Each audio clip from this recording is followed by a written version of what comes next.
Reality versus what if. Body food back. Untouchables in the building. Truth, it's hard. Faith on the left, logic on the right. Tonight we find out who's wrong or who's right. Oh, they say put the ring on, build a life on a vow, but reality don't match the dream somehow. Families break, courts take, men wake up with half their soul at stake. Coach said don't jump in that fire. Wilson said God's still higher. Both preaching truth, both wired, but the middle ground's getting tired. In a world that profits when love goes blind, every promise got a price behind. So tell me what's the plan, what's the fix? Faith or facts, code or tricks? Reality versus what if, who's right, who's bluffing? Marriage ain't dead, it's just buffering. You're the Mormons, make it work in that town, but can that be scaled when the system's down? Reality versus what if, who's right, who's bluffing? Marriage ain't dead, it's just buffering. You're the Mormons, make it work in that town, but can that be scaled when the system's down? Yeah. Super panel got the truth unzipped. Untouchable empire, no script. It's love, faith, money, and risk. Reality versus what if. They say go back to the church, go home, but the algorithm already took the throne. Small towns win, big cities bleed. Tradition's a dream and nobody leaves. Faith versus logic, clash of the creed. One says build, the other says leave, but every side's got ghosts to grieve. No one's clean, no one's free. You can't fix hearts with hashtags.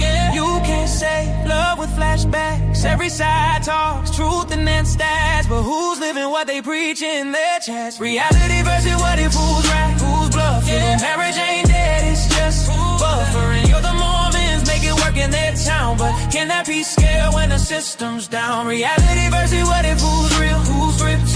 Every solution got a twist pending. Untouchable empire, no cap, no myth. Super panel, we live this.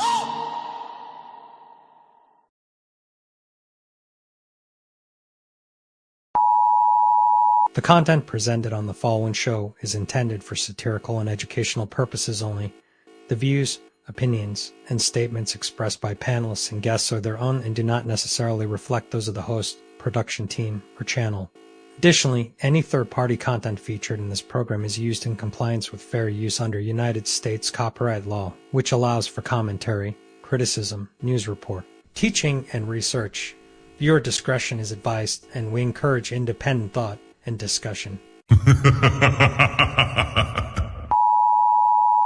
Welcome to the Untouchable Super Panel with Ilkan Ali and Fatty.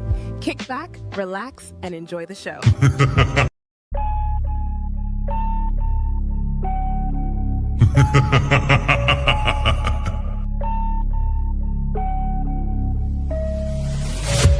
What you're seeing right now with the men is a response to your radicalization.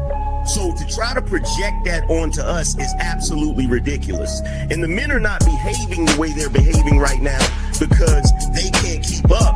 They're behaving the way they're behaving because you broke the social contract. You're having a conversation in bad faith. Did you say women are children? Did you say women are children? No. Look at the construction industry, it's 99%, 98% men. But when you're talking about cooking, right, the reason, and by the way, it wasn't mostly women who did cooking, it was just mostly women who stayed at home who did cooking. That's why it's considered a traditional family role. It's part of the whole child rearing aspect. So you know that you're here because of your father? Because men determine the sex of the baby? Did you know that? Can we just say, if we're doing men versus women, like, women have infinitely more options. If you download a dating app, like, even grandmas get like thousands of matches. Right. And I understand that, like, sexual attention isn't the same as relationship attention, but out of 1,000, one will take her seriously. You wasn't putting it down mentally. You don't know how to touch her without touching her. You wasn't putting it down sexually, and you wasn't putting it down financially. Well, we So yes. But these women literally get to walk out the house looking like it's Halloween every day, but want to look down on you and tell you how you look. Bitch, I look like my 8th grade picture. You don't look like your 8th day old picture. You go on a lot of these women's Instagram pages, it look like 30 different on there. Somebody tell me I'm lying. It's not that she's so awesome and intelligent and everybody missed out and you just so happen to walk up on a flower. Yeah, she's lying to you. Right. But these women saw you. When these women saw you, she already wanted you before you even open your mouth. Like Ali said, you didn't convince her to nothing. There's the male ego.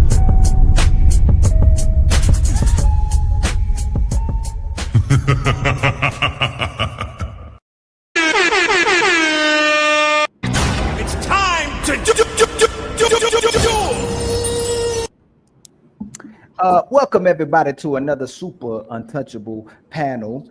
First off, I want to thank all the panelists for coming through tonight. Your time, your insight, and your honesty means a lot to us. And of course, big thanks to everybody in the chat and all our supporters who always make this possible every single time. If you're tuning in right now, please like, subscribe, and share. It really helps beat the algorithm, keep us bringing these powerful and raw conversations to the people. Let's have a great intentional discussion tonight. Like I said before, we might not all agree on everything, but one thing we can do is respect each other. So let's keep it honest, and let's keep it untouchable. I also like to introduce the guests that's coming in tonight. You already know Mika. Thank you so much for coming through.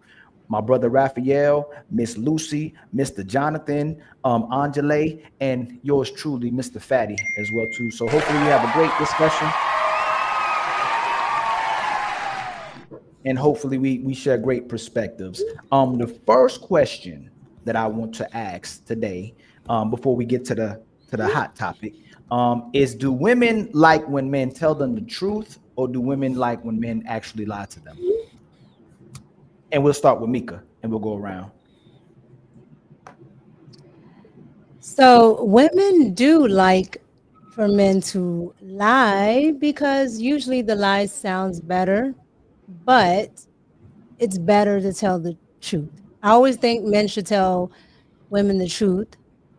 Now, I know men will say the opposite because they don't want to, ruin the chance. But it's better to tell them the truth because a lot of the times women will go. They will go with what you want to do. They have all types of women. But I think you should tell women the truth. But women do want you to lie to them because it usually is a little more appealing. Okay. How about you, my brother Raphael? Yeah, so in my life, it's always worked to tell the truth just because I'm either going to get what I want or I'm not, and I'm going to get my answer quickly. So I like to tell women what I'm interested in, what I'm looking for, and if it works, great. And if it doesn't, then we're not the right match. And so everyone gets what they want quicker with honesty, in my opinion. Okay.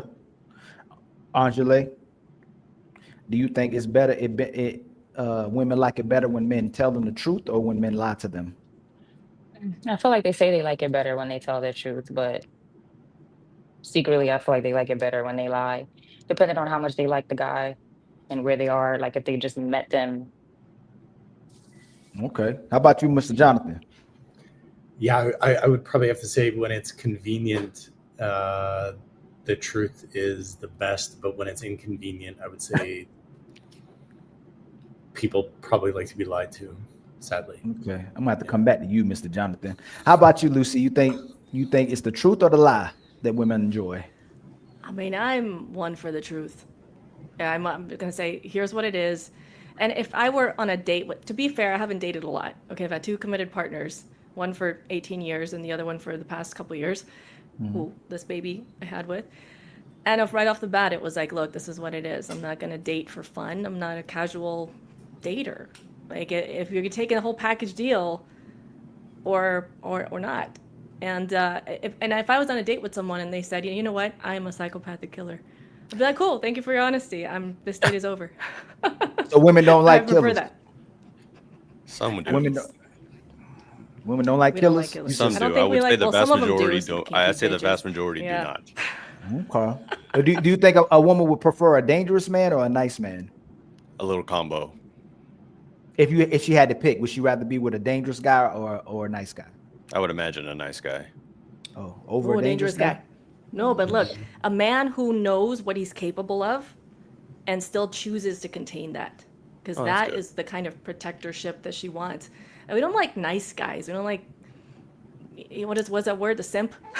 I A try kind to man tell who has men an this all the integrity, time. not I told you. a nice guy. So I if interpret dangerous as even dangerous to the partner, but I gotcha. so Angela, if they don't like the nice guy and the guy that's pushover, then why do they want the guy that does anything for them? I'm sorry, repeat that. So women say they don't like simps, they don't Mhm. like pushovers, they don't like men they can run over. Then why is it when a man is actually leading, women make it so hard for that man to lead? I think because they're just not used to it. You think they're I not mean, used to it? yeah.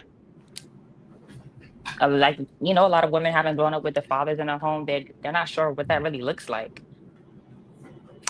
No. I'm saying if it's a woman's nature not to like a pushover and the guy that doesn't have a backbone, why do women push back on the guy that puts his foot down?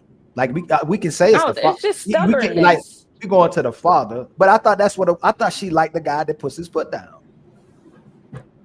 No, Women not like a when guy it's with self-respect for sure, but yeah, I mean that they definitely want somebody who respects themselves. Women are Well, I going to also test think it's about out of the home that women like a man to lead, but inside the home, it kind of speaks to the traditional values. But the reality is that men come into the home and they've got to be there to protect harmony and the peace, not bring that threat that they're protecting our family from the outside world. We're not meant to bring it on the inside world. What we're meant to do, and I kind of use this analogy, but lions, like when they go and attack prey, they always go for the testicles and the scrotum of the animal that they're trying to kill. But that lion can't be on guard and protect his own genitalia all day, every day. So he's got to come home and he's got to spread his legs and he's completely exposed. And that's what a man is meant to do, is he's meant to soften in the home and give that woman the space to take the leadership role. Now that is, But that's why it's curious to me, because typically when I see a strong and assertive man, I mean good man too, he's not a toxic man, the women will say he's controlling. And they'll call him toxic for being assertive. But if he doesn't have no backbone and he's a pushover, then they'll say he's enabling. I don't want no weak man. So we're still trying to figure out, if y'all can help us too, perspective wise, and even if it comes from the women first, or if the brothers have any perspective, what actually makes a woman happy? A guy who says we're going to go this way and he's assertive, you're going to do it my way, or a guy that does it your way, but then he's being called enabling. It's confusing to a lot of guys. So what would you? Go ahead, Mika, and then we go to Lucy and Angela, and then the brothers. I would say it's equivalent to this. Have you ever seen the moms in the mall with the little leashes on the children? And they can go a little far. And then when they get too far, they yank them back, right? Women want to be able to move a little bit. They want to be able to do what they want. But if you let them do too much, they view you as weak, that you won't put your foot down. They'll still walk over you. But if you pull them back a little bit and say, no, we're not doing this, then there's a buildup of respect there, because she understands that you're not going to play with her, right? So there's they don't want you to hover over them. And I hate to use this analogy, but it's like children. Like children want to be able to play and do different things, but you have to have structure. So you have to be able to let a woman be free to be a woman, but you still have to have parameters, because if you don't, not only do you look weak to her, you look weak to the rest of the family, right? And then and any man that you can just run over, they will, and then they lose respect for you. So even if you hear a woman say controlling, well, a good woman won't even use that word, but let's just say you hear a woman say he's controlling because he's telling you what to do, or he's telling you can't do this and can't do that. That is a man that actually cares about you, because a man that doesn't care about you will let you just do whatever, because he doesn't plan on being with you anyway. So I'm gonna take your perspective, and I'm gonna say the three women on this panel is special like that. Like if you put your foot down and you say you ain't doing this, they're gonna go, yes, baby. You don't want me to do that, I'm gonna do that. But I'm gonna ask Angela and Lucy, is the woman in society, the general populace of women. If you tell her no, and she still wants to do what she wants, and you keep her from doing what she wants, is she typically going to honor her man? Go, man, I got a strong, dominant man, or is she typically going to walk out that relationship? Today's modern woman. I mean, the women of today, I feel like no. Can agree with what Mika said, but I also think that sometimes women think that they know what they want, but they don't really understand what that is. Like they might say they want a man to protect them in certain things, but if she's about to walk outside looking crazy and he says, listen, baby, I don't think you should go outside wearing that outfit, even if he didn't come at her crazy, she's still gonna take it as, are you trying to tell me what to do? Because she hasn't seen it, she doesn't really know what it looks like. You know, so how about you, Lucy? She's staying, she's gonna go, you know what, babe, you don't want me to do that? I'll listen to you. Or she go, you controlling, and she's going to exit the relationship if he tells her no. The modern woman, typically, not you, Lucia, Angela, and Mika, is the modern woman typically going to leave if a man tells her no? Is she delayed? Lucy, are you delayed? She might be delayed a little bit. yeah, I Well, think till she so. comes There's back, gonna be a pushback. I'll go to my brother Jonathan and then my brother Raphael. My brother Jonathan, if you tell a woman no in today's modern dating time, is she gonna say, Jonathan, tell a woman, I have a strong man. He told me no, I'm gonna honor him and I'm gonna respect that. He put his foot down. Or do you think most modern women are saying, you ain't gonna tell me no but a couple of times? That's control and I'm leaving. You know, I would just tell men to stand firm in your leadership and stand firm in what you believe and what your core values are. And yeah, of course, I can't tell my wife what she wears outside, but you know, she wears a bunch of outfits that I don't agree with outside. I don't know if she'll be my wife for long, right? Like we have agency in relationships, and we really got to be asking ourselves, what message are we sending each other? So are you the only woman that lives in my mind? Am I the only man that occupies real estate in yours? These are the questions that we want to answer and get aligned on. And when we agree that, yes, we have a covenant of fidelity, transparency, trust, all of that, and that's what we want, those are the core values in our marriage and our relationship, then, you know, you get on the same page and you're rowing in the same direction. But if it's a power struggle, maybe not the best relationship to stay in the first place. If you can't, of you know, course, when you have kids, can you agree on what clothes to wear to which function? You know, I don't know that that's probably the best place to start with someone, but. Of course, but I'm asking you. So I would think you brothers, and I think my brother may be like that too. Typically in relationships, most men are saying yes. There ain't a lot of no's that's coming out. That relationship typically ain't gonna work if the man ain't saying yes, baby. You want to watch Notebook? Yes, baby. You want to go to Walmart and Target and wherever place you want to shop? Yes, baby. You want that from Amazon? Yes, baby. What I'm asking is, and if he stops paying bills, if he stops protecting, if he's unequipped, if he becomes abusive, there's things that's going to end that relationship, right? If he's not doing his part in the relationship. What I would hope abusive would. Yeah, of course. What I'm asking is, typically in a relationship, if a man is starting to tell his woman no, and she still wants to do what she wants to do, is she typically going to respect the no, or she's going to exit the relationship? My take on this is, like, I wouldn't tell my woman just no. real quick for Jonathan, and then you, Raphael. Is the modern woman typically going to stay with her man for saying no, or is she going to honor his no? I don't think she would leave. I think she would stay. I think it's going to be a long-term power struggle that they'll get into, but I don't think she'll necessarily leave when they're based on good values. I don't like you wearing that outfit. I don't want you spending money this way. You know, I don't think people leave generally those relationships, because at the very least, he's still sending a message that he cares about her. I'd be more concerned if he stopped saying no, which really is someone alluded to earlier, then he doesn't care about her, and then she's going to leave anyway, because she's not going to feel seen, chosen, cherished as the way she wants to be, right? So no, okay. I'd be happy power struggling. I wouldn't power struggle over, say, flirtatious texts or DMs or friend requests. You know, like that stuff's off limits. Don't do that. We need a relationship bubble. That's where we belong. I wouldn't power struggle over that stuff. But I mean, if you went back and forth for years about parenting and money and stuff like that, I mean, I think that's pretty normal for couples. But okay. How about you, Raphael? What do you think the modern woman is going to respect your no, or is she typically going to leave? I don't know. I think it's how you communicate it. I think if you tell your woman no like a child, I don't think that's going to go over too well. But I think if you say, hey, I don't appreciate you wearing that out, it's disrespectful, and you have that conversation and you let her know that's a boundary you don't like being crossed and that you're willing to walk away, I think is the important part. That I think that's the respect, that you're not willing to be walked over and you have certain boundaries. But I think telling somebody no, like their child, I think it's more like a communication thing. Okay. So, okay, let me ask you this. Angela, it seemed like they disagreeing with you because Angela is saying that modern women will leave. You're saying they won't.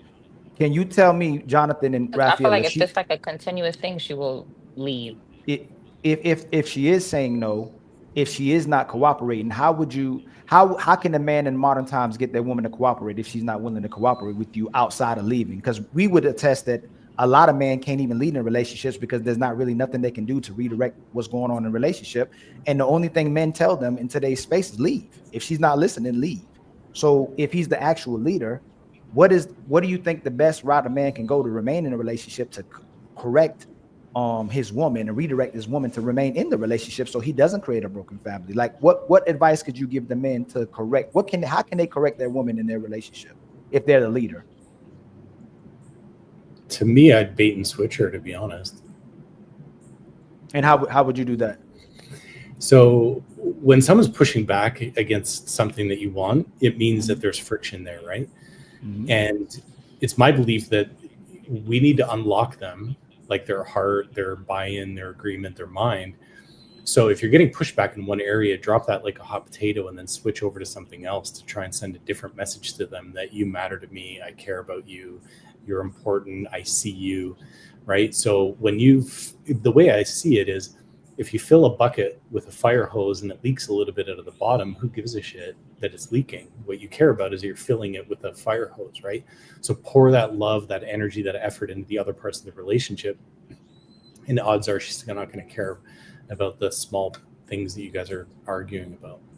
But how would you, what I'm at, like, for example, if like someone brought up the outfit, if she says no, and that means something to a man, how would he redirect and get his woman to start dressing the way he would like if she doesn't want to change her outfit and she wants to continue to dress the way she's dressed? Let's say she's dressing revealing and she says she's doing it for herself. How would you offer helpful assistance to a man to redirect her and help him correct her? Best question would be, I'd ask her what message she's trying to send me, right? When she's out dressing like that, like, is this a message that I need to be receiving, that I'm not important? Are you looking for attention, from other men?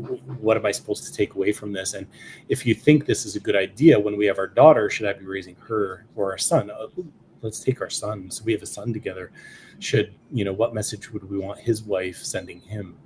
Right. Okay. So that's a very good way to really kind of pierce through that layer to get through to their, thinking about what message they're sending when they're dressing that way.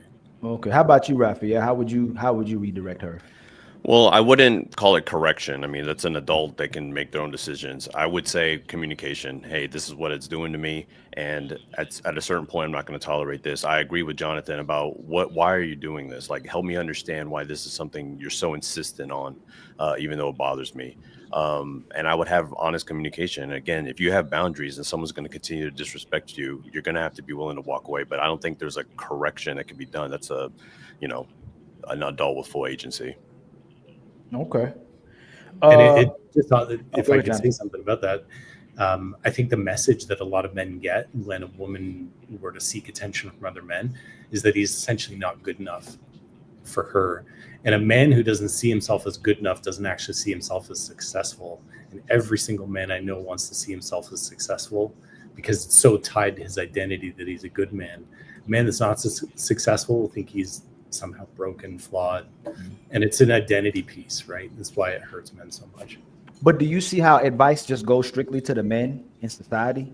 There's no advice, like only we can personally try to give him advice, but there's no advice going to the woman and how they should dress or conduct themselves in society. I thought you were asking for the males. No. Of course.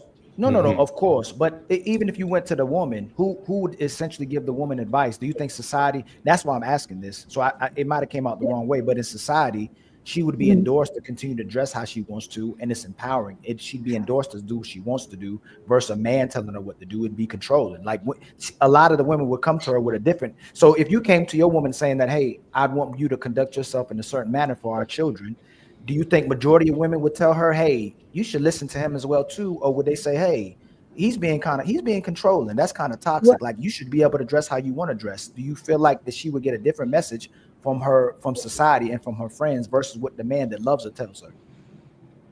Yeah, I think they would. I think they would absolutely get a different message from women. And it's not that there aren't women that would correct her, right? It's just that women don't listen to anybody. I had a whole podcast episode called "You Can't Correct Them."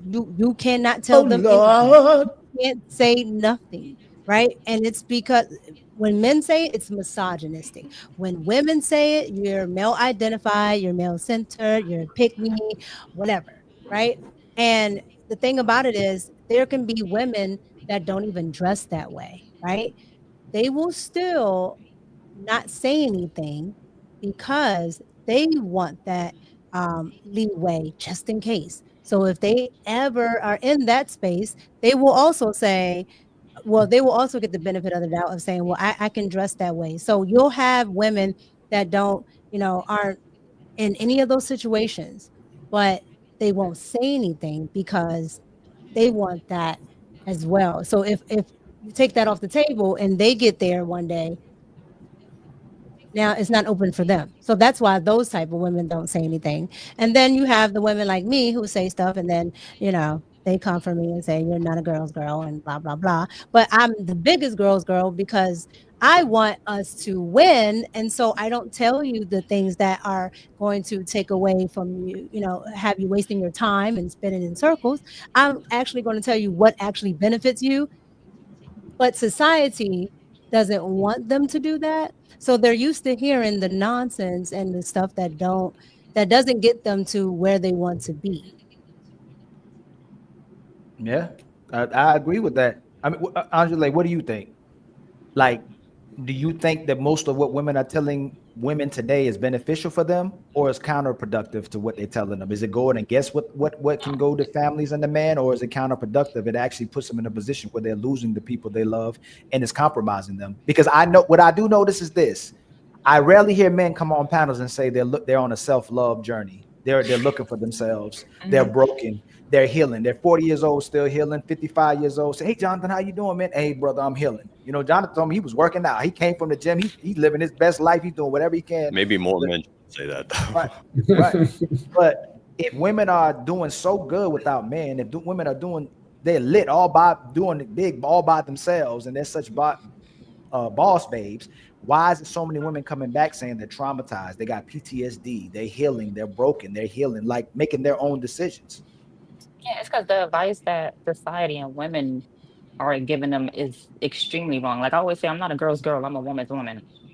Okay, like I'm gonna tell my friends to be honest with them, because I go out, me and my husband, we go out a lot, even with somebody I know. She came out, I said, why are you coming in here dressed like a stripper?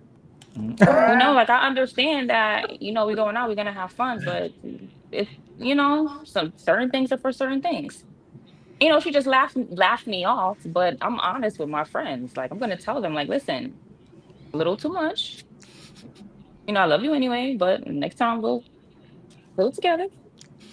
But it's very counterproductive. But Lucy, what do you think? I know you've been listening. Do you still got a lid? Can you hear us now? Okay, you good now. Good. Can you hear me? Yes. Am I good? Okay. I don't know what is happening, but we're in Peru now. So anyway, yeah, I'm going to take it back to the bit about just kind of correcting another adult, because let's be real, most adults in the world are essentially 5-year-olds in grown-up bodies. So they don't have the awareness, the consciousness, the maturity to even actually connect and know, hey, do we have a shared vision for this relationship, for this life? Because if we do, we can always return to that and connect in that. And then it doesn't become this ego battle of like, no, I want to wear this. No, but I don't like it. No, like that's not even the real issue. Let's go deeper. Why For me, because I work primarily with women and also with couples, I would ask a woman, what is your intention? More so than how do you want others to see you, or how do you want to look to men? Because then we're still just only centering the men experience. Are you looking for validation? Do you not feel good enough? Are you kind of trying to reconcile your father wound, right? The daddy stuff that didn't get, let's be real, this is common, by letting all these men validate you? Or are you just expressing yourself and how you're feeling in this moment through this archetype outfit, whatever? And so I would call it out, because it's what I call this like distortion of feminine expression. And that can go both ways. But I think if there is a deeper trust and a bigger vision for a relationship, we can have these conversations and it doesn't become a power struggle. We can say, hey, this is how I feel when you wear that, and be honest and vulnerable. And then she has to not fucking weaponize that when he's vulnerable with her. So this is a lot of layers. I can go everywhere.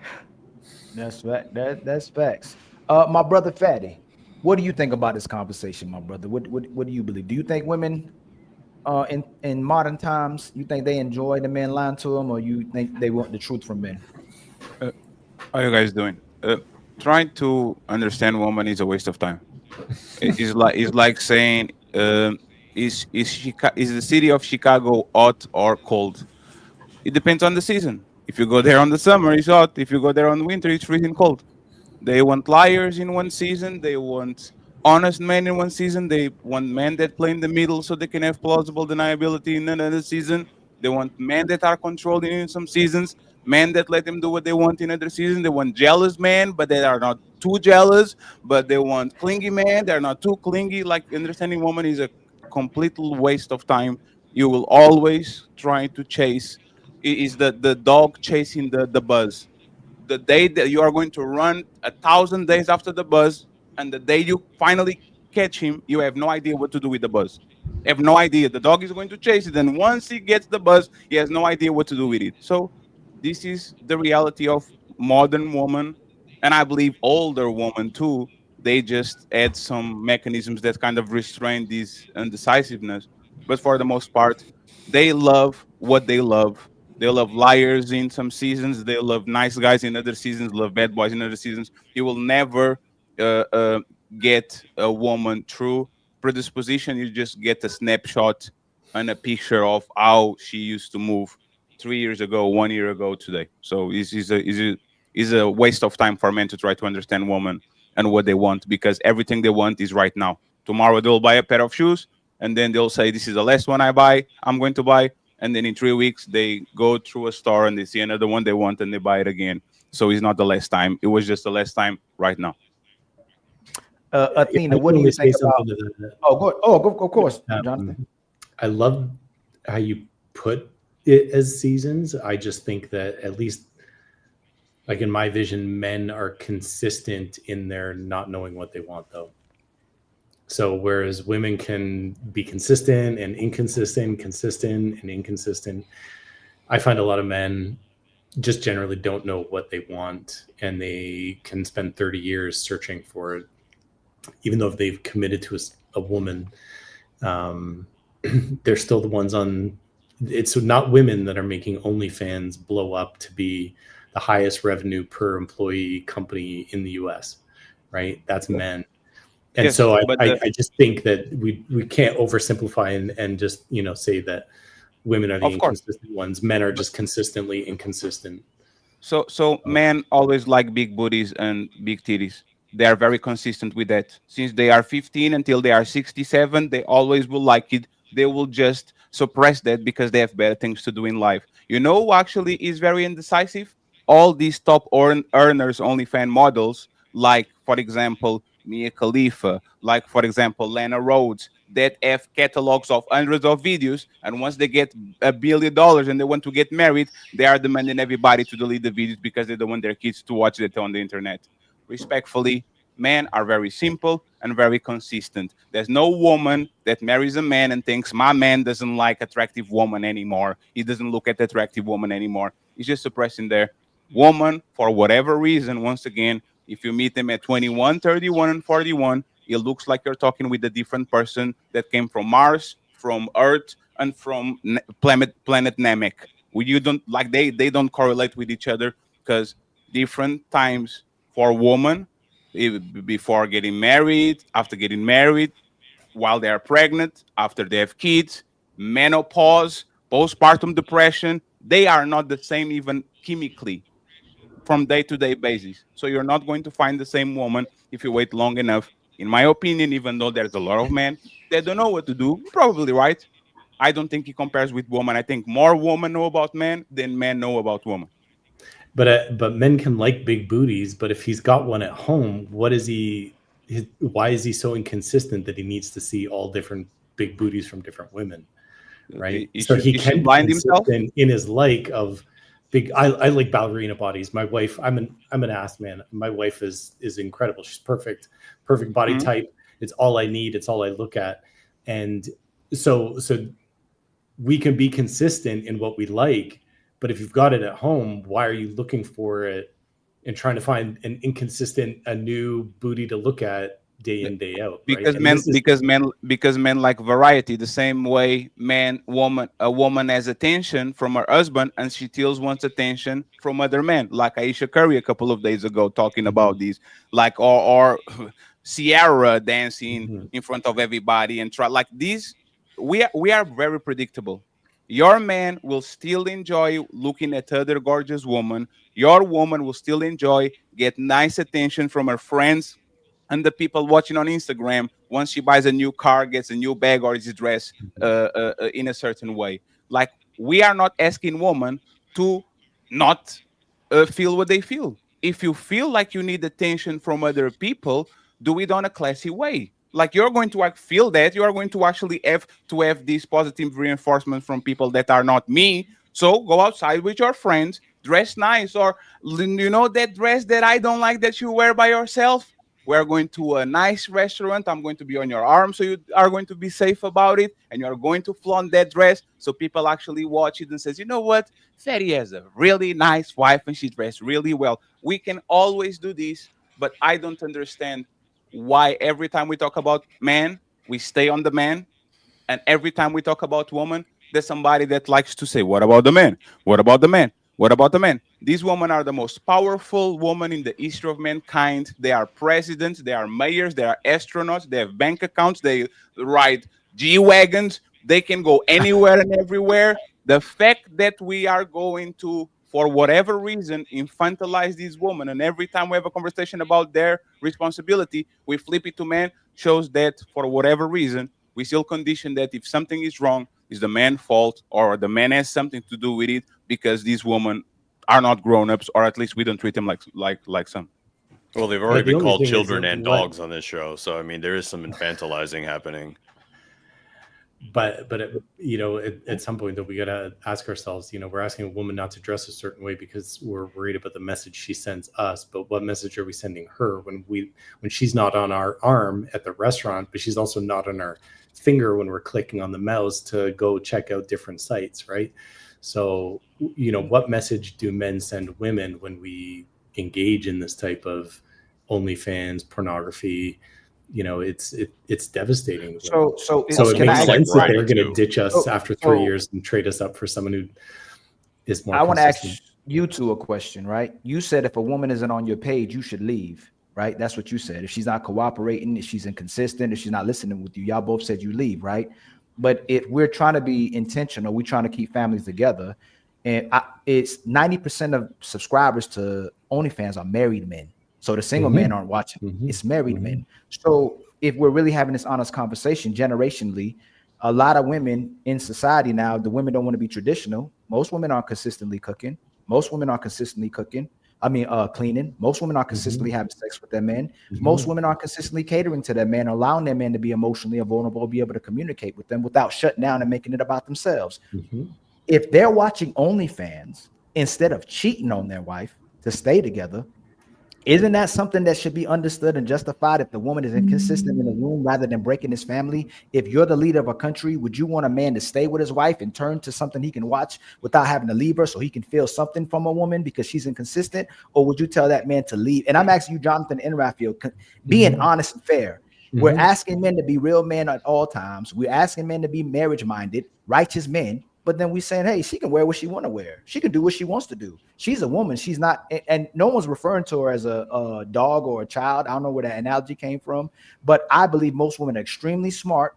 Most women are extremely powerful as well too in their ability to get things out of men. But like Lucy said, most women weaponize their power against men. They don't invest in that man. If a man is leaving his house and his balls are drained, or he is consistently getting sex from his woman, he wouldn't even have time to look at OnlyFans or think about other women. So we have to be fair in this conversation.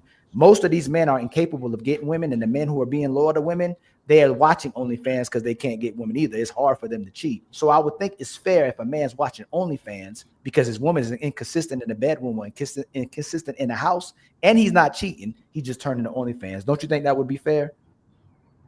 Who wants to go first? Can you ask the question just one more time, just so I can jump in? So what's happening in society today is that men aren't changing. They're being the same men they got when they got with these women. But when a man gets with a woman, she finally gets the ring on her finger, she changes. She becomes inconsistent. You can't communicate her or redirect her to be the woman you had before, but a man still believes he can get her back. What I'm saying is today, marriages, women are inconsistent, especially in the bedroom. There's big groups where men are not getting sex. They're in sexless marriages. And so they don't turn to cheat, but they'll turn to watch a OnlyFans subscription, or they may be watching porn. What I'm saying is that if that's the only thing he's doing, don't you think it's fair instead of breaking up his home? He watches something in the privacy of his home. Nobody else is seeing that he's watching it, instead of leaving his woman who's not giving him sex.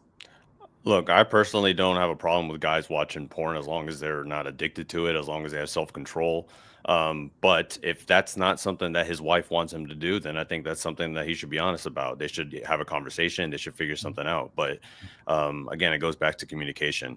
I think that's the only way we keep relationships together. And I think any professional will tell you that. Absolutely. So I think that's the key. But so should she have sex with him when he wants to have sex? That's up to them. I don't. Raphael, you said if your wife doesn't want you watching porn, right? Should your wife have sex with you when you want to have sex? I'm not going to say every time. Let them figure out what cadence works for them. I don't think there's like every time I need it, you must put out. Like I don't necessarily say that's the approach the guy should have, but they should come to some kind of agreement. If you're not going to, give me sex, which I absolutely need, and you understand, yeah, exactly. Then that's all I was saying. Yeah. Hey, Raphael, do you think most men are going to turn to porn if their woman is putting it on them? Honestly, do you think? I honestly think yes. No, they're not. They're not, brother. They're not. I think guys are insatiable, man. I think it doesn't matter what. Jay-Z cheated on Beyonce. We can go down the list. It just happens. Like you could have the baddest thing on earth and still fumble it. So I think guys definitely. So is that a fair comparison to a superstar who cheated on his wife with most men? So if that's fair, what you're saying is because Jay-Z cheated, most men cheat. Then that means that most women are you can't make women happy. Most women are selfish. Most women are manipulative. Like if you can take that assertion that you did and say since Jay-Z cheated, most men are insatiable or cheat on a woman, is it fair to say most women are incapable of being pleased? They're selfish. They're vindictive. They're narcissists. The actual narcissists, when they're projecting, they make everything about themselves. Is that fair to say if men are running to women like that? To say that men are 54% more likely to cheat and the main consumers of porn, that means women are I don't make the comparison to that. That's all I'm saying is that men want variety. Just as Fatty said, that's the only thing I agree with him on, is that men do want variety. And it doesn't matter what you have at home, they're still looking at butts online. No, I'm asking, but you're conflating porn with cheating. If a man looking at, do most men cheat, or would you say most men are looking at porn? I'd say probably most men don't cheat, but I know they're more likely to cheat. But you just said you're fine with men looking at porn. I said that. That's the first thing I said. So but that's all I'm saying, Raphael. If you're saying most men are looking at porn and most men don't cheat, then it's nothing really. Most relationships aren't ending because a man is cheating. Most relationships. No, I don't think so. I don't think Right. most relationships end for that reason. Why do you no. think most relationships end then? The number one reason cited is lack of commitment. It could Lack be of cheating. commitment. Raphael, you the only person that I've came across that cites that right there is lack of commitment.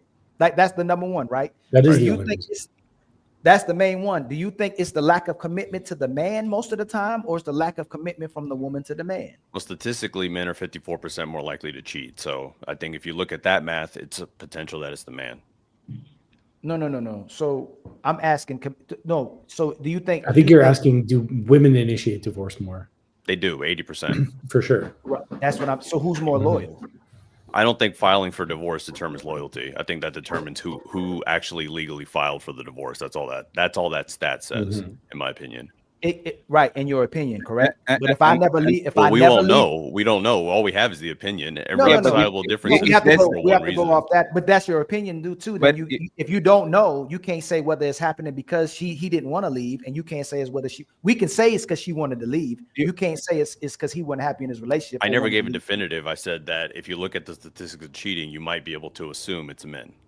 Yeah, but the problem with actually looking to see reasons why it's like, oh, women leave at 80%, but it's all 80% because they just file it. There's things that men are doing to contribute to it. I could do the same thing with cheating.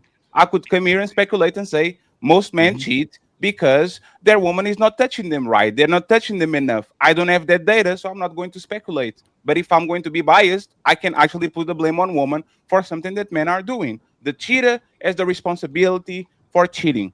The person that leaves has responsibility for leaving. There might be reasons, there might be not, but you can tell me, even if I cut it in half, or meaning 80%, if I do 40%, there's a tremendous amount of women that are leaving because of what you literally said is lack of commitment. I don't have to be here. I literally don't. I have all these simps around me. All these weak men try to treat me better than my husband. I think men are also more likely to remarry, but yeah. What did you say? Men are also more likely to remarry, by the way. So, but respectfully, Raphael, dogs are loyal, right? Dogs don't change owner. Here's the dog analogy again. Yeah, no. I'm just saying, right? Dogs don't change owner just because you're not coming home before sunset, right? A dog will try to feel like, hey man, where is my owner? Let me go ahead and find something. If you are going to say that just because men are remarrying, that's because just because men are remarrying, that says something about society. No, men lose a woman and they're going to try to get another. Actually, that shows that men are very okay with staying with women, even though they got their heart broken. They probably lost access to their kids. They probably have to live on their car for a couple of weeks, try to figure out, go to their parents' out. That actually shows resilience. I would love, in my opinion, that men don't have to remarry, but for whatever reason, and it kind of sounds like you have an agenda, every single time we talk about men, you are very harsh and you are very precise.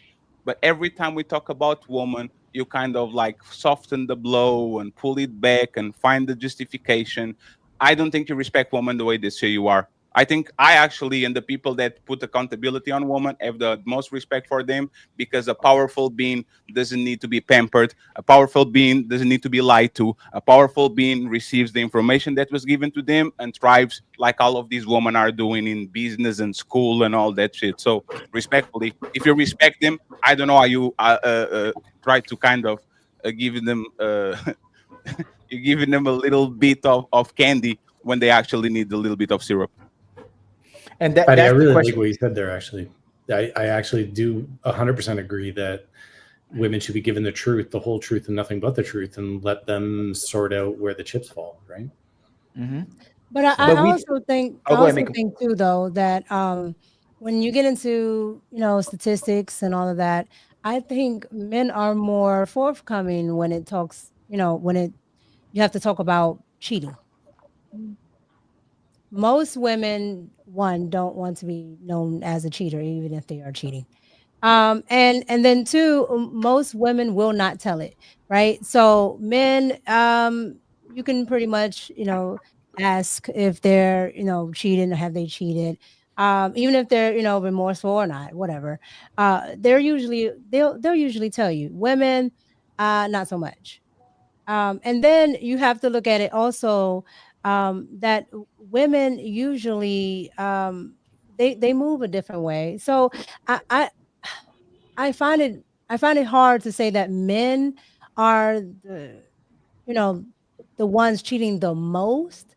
I just think men are either not as good or just more forthcoming about it, because I can't see, I, with women having babies out of wedlock just like men, right?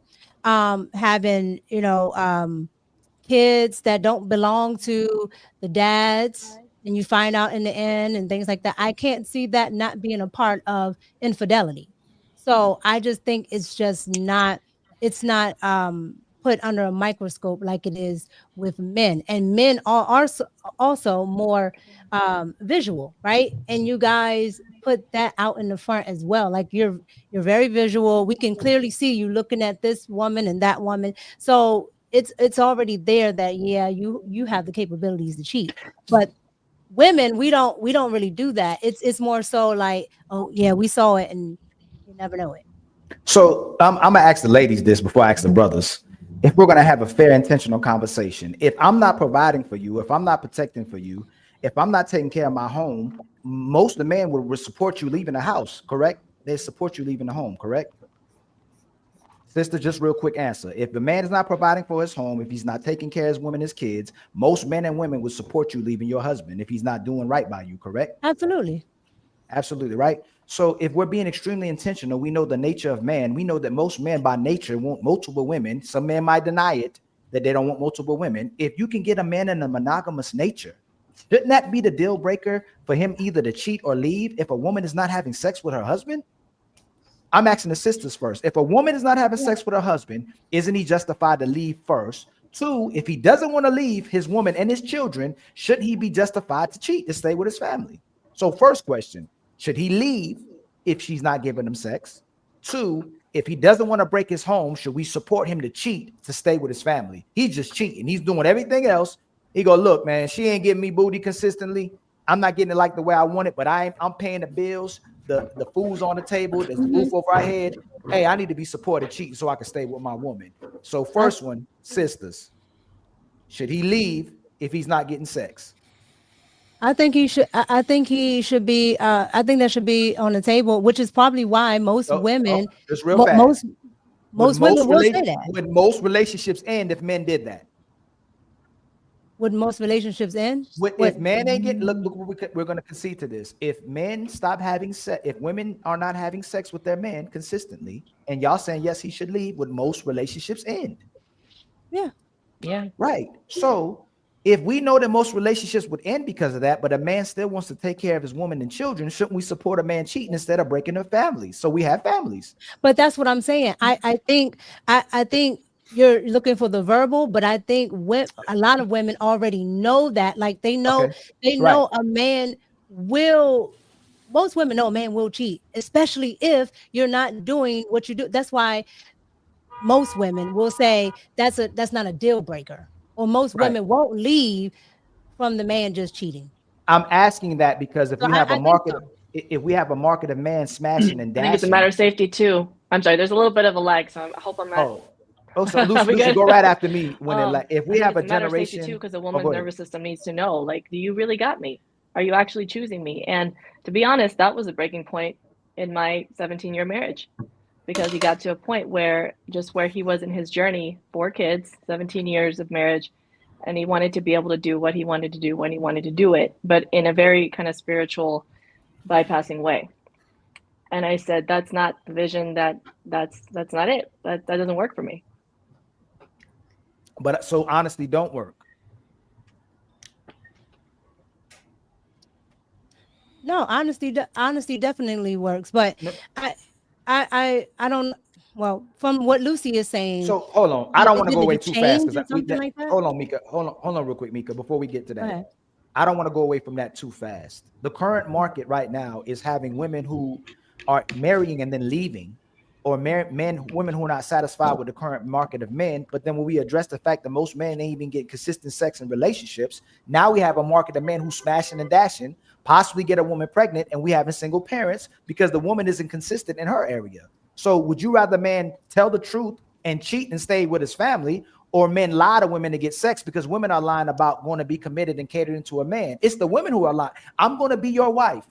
Man getting a marriage, the woman isn't a wife. The woman isn't catering. The woman isn't cooking. The woman isn't having sex. She's lying. So why shouldn't we support men if women are lying to get in relationships, lying to get sex now because they're not being good women in relationships? That's the main thing I'm trying to tackle. No, and it's emotionally the way you're asking it is, should we support them in cheating if they're not doing XYZ? No, I think most of us would say the man should leave. And I think that, to me, that would be a fault divorce, in my opinion. I know that the legal system won't say that. Hold on, Athena, I'm going to get right back to you. Listen to what I'm saying. It creates a market of where men are going to start lying, smashing, and that's why men are just looking for sex now, because we already know what's on the end of the tunnel. There's men in relationships who are honoring their good men, but for the most part, men know that women aren't keeping their word on relationships, so they're lying to women because they're already. The easiest way to filter out women, and Jonathan and Raphael, you know y'all, and Fatty, see, is to tell her the truth and see what she responds with the truth. If she wants lies, which is most women, most men feed her the lie. They have sex because they're not going to get a lot of women, because most women are going to lie in a relationship too. So they're just having sex with women instead of saying, okay, look, support the man in his truth, and he takes care of his family. If she don't want to have sex, then let the man cheat. We are having two different conversations. I'm sorry, Tina, you can't get it. What's right and what works is different. What's right is telling the truth. What's work is clearly lying to women, because the men that are lying to women are getting better results than the men that are not. So what is right is, yes, you should be honest, like your daddy taught you, be honest and tell the truth and all that. But if instead I say Netflix and chill, which is plausible deniability, and I say Netflix and all of a sudden you don't want to come because I took that out of the table, and now you don't have no excuse for actually not coming and give it up. So respectfully, okay? What's right is telling the truth. Y'all can tell once again that honesty is what's being rewarded by women. And then you go to the T app, you go to Instagram, you go to TikTok, and all y'all women are calling your ex liars. So the liars are getting it. Yeah, if all your liars are narcissists, and but they're not liars. That's what they say, you know. That's what they. But that's because they're lying. Like it. But that's what they say, But you know the saying is there's his truth, her truth, and then the real truth in the middle. Yes. So men are not usually internet people, and they're not telling all their business. So women do that. And she's just telling her side of the story, but it's usually not the truth, because you got to think that it's two people in that relationship. And I think a lot of the times women think because maybe we're not the quote unquote cheater, so something physical, that they're not actually doing something, right? Because you have other things, like there are women that do things emotionally. There's women that say things verbally to get men riled up a certain way, and they know how that's going to have a man react, right? And it gets them out of not having to do this, or maybe gets them out of not having to have sex or whatever, right? And so then when he finally does something, it's like, oh my God, I have physical proof that you did something, but you've been doing something the entire time. So that's why I'm saying they're lying, because they have done something, and usually it may not be physical, but it's usually something that they have done that has driven men to their wits' end. And it could be vice versa, but the man is the only one that you can actually see, because the like I said with women before, you usually don't get to see it up front, and it's not in your face. But I think at some point a man has to ask himself, do I want to be a boy or do I want to be a man? And I don't lie ever, and I don't want to lie. Same. So why would you want to lie to your wife? Why do you want to lie to your neighbor? Why do you want to lie to your friend? You're the one looking yourself in the mirror, and you're looking at a liar. That's what you see in return. And no, a lack of sex in a marriage doesn't justify cheating, and it doesn't justify leaving yet. What it does justify is calling your wife to work on repairing your relationship. Yep. No. That's step one. If she flat out refuses, then there's a line in the sand that eventually you cross. But you give her that time to say, look, we're not intimate now. We need to repair this. Are you on board? If she says no, plug that data into your model and then spit out your answer. But until that, you got to at least fight for her willingness to repair. If she says no and, you know, like a stick in the mud, yeah, then leave. I agree with everything Jonathan said. I think then the man has to, like the algorithm he said, I think he has to make the calculus like, okay, am I willing to cheat? Like I'm so desperate, I'm willing to cheat to keep my kids in a marriage, and that's a choice he can make. But you could also approach your wife and say, hey, you're not giving me what I need. I think you know that. Are you open to an open relationship? There are things that you can do that are in between. It doesn't have to be, I think, one or the other, but communication, again, is the thing you start with. So, and OnlyFans is cheating, by the way. Let's just establish that. OnlyFans is cheating. That is full-on adultery cheating. Go ahead, Angela. Go ahead, Angela. No, I was going to say, what happens when there's a man who has approached his wife about lesser things and has gained one reaction? And so when it comes to talking about something as deep as that, he's literally like, you know, he doesn't really know how to express this to her because of how she may react, because she's reacted crazy to lesser things. And that's what we mean. He's going to have to fight. He's going to have to fight like a bird in a cage will eventually fly the coop, right? He's going to have to fight. That's going to be a line in the sand. No one can live indefinitely not being sexually intimate with someone. Yeah, but the cage will not open no matter how much you fight. And I'm sorry, Ali, this conversation is not based on reality. Do you think every time you want to have sex with your woman, she actually has an headache? Raise your hand if you're married, by the way. Raise your hand if you are simping. Okay. Oh, yeah, 1, 2, 3. So the problem with this conversation, once again, is that the disconnect is based on a lie. You don't have a headache 7 times a month. I'm sorry. Something is off. You are giving me an excuse every time I try to get to you, and I'm lying to myself because I say, no, next time I go there, maybe she gives me to me or not. I have to lie to myself because I don't want to break her feelings. Respectfully, everybody lies, even if it's a white lie. Claiming that I don't lie is the biggest lie that it is, because everybody might say, where you at, fatty? Oh, I'm 5 minutes. I'm in the shower still. I am not even dressed. Everybody lies, even if it's a little bit. And relationships, to be honest, at this point, are based on lies because men walk on eggshells, so they don't hurt that woman feelings. Because the moment they do, she's going to walk in the room with a cloud over her head. She's going to give you the cold shoulder, deny you sex. For the ladies that don't do that, perfect, you are a princess of the planet. But most women, when they don't get their way or they don't get what they want, they turn sour towards you, even if it's for a weekend. So respectfully, the worst, and Ali, sorry, I have to actually illustrate this. The worst blowjob you can have is the one that you have to beg. You are not going to the woman and say, please, can you do this for me? It's the worst sexual experience that you ever going to have in your life. It's because you are asking for it. That woman, if she actually likes you, she will do it, because if your woman jumps on you, I guarantee you there's no man that says, I have a headache. Stop. That's your woman. Take care of that woman and move along. That's your job as a man. Stop making excuses and lie to her to actually give her what she wants from you. So respectfully to the married men and men in relationships, they're the biggest liars to the women, and they lie to us about what they're going on in their relationships, and they lied because of pride, because they don't want to be ridiculed by society as not a real man because of what's going on in their households. So when you talk about lies, Jonathan and Raphael, you haven't addressed it. Most men are lying, and if they didn't lie, we wouldn't even have relationships. And women, men will lie to themselves about being happy in these relationships to stay with their women. Most of these relationships is, hey babe, yes. You want this? Yes. You want that? Yes. You want that? Yes. The relationship starts ending when men start saying no.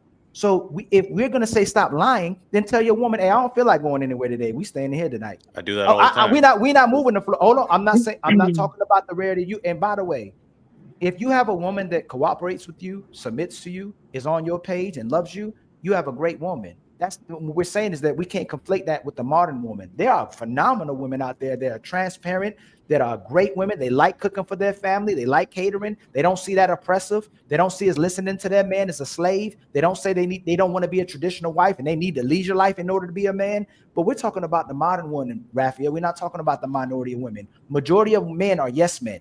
Majority of women, once you start saying no and she can't lead that man to where they want to go and she doesn't get her way, that relationship will end. So I agree with you. The problematic part to me is that if we want leaders, they should be able to redirect and correct their women. They shouldn't just have to leave and exit stage left. And if most men, in order to get with a woman, has to leave to get the right woman, most of us aren't leaders. All you're getting is with a woman who you allow to lead you. So I agree with you, brothers, that men, you shouldn't lie in a utopia or any kind of world, but the world thrives off men lying to women. If men didn't lie to women, they'd be miserable. Well, we Sounds like could a lot also of just single ask guys are women miserable, what though. it would take for them to want to be intimate with us. Say that again? You can also ask a woman what would make her feel safe to want to be intimate with her husband. Like what would get that desire, activated. No, listen, just simply ask her. So hold on, Jonathan. If a man is not providing for his family, we should all gather around the table and go, hey, let's motivate Raphael to pay the bills. Let's motivate Raphael to be monogamous. Let's motivate Raphael not to cheat on his wife. Let's motivate Raphael to cater to his woman and his child and protect them. Jonathan, listen what you're saying. We should start. Brother, listen to what you're saying. We can't oversimplify. What if she had a baby? What if he was cheating? There's so many different reasons why a woman was supposed to go to intimacy. Ali, he just proved the point. It depends. Remember when we started the conversation and we're talking about it depends on the day? What if she's at the baby? What if you literally proved the point? No matter how much we try to run after woman, they will shape sheep every single time because it depends. It depends if she has a baby. It depends if she has a worst day. And you know, Jonathan, why it's very unfair what you did on the beginning of the show by flipping it to men?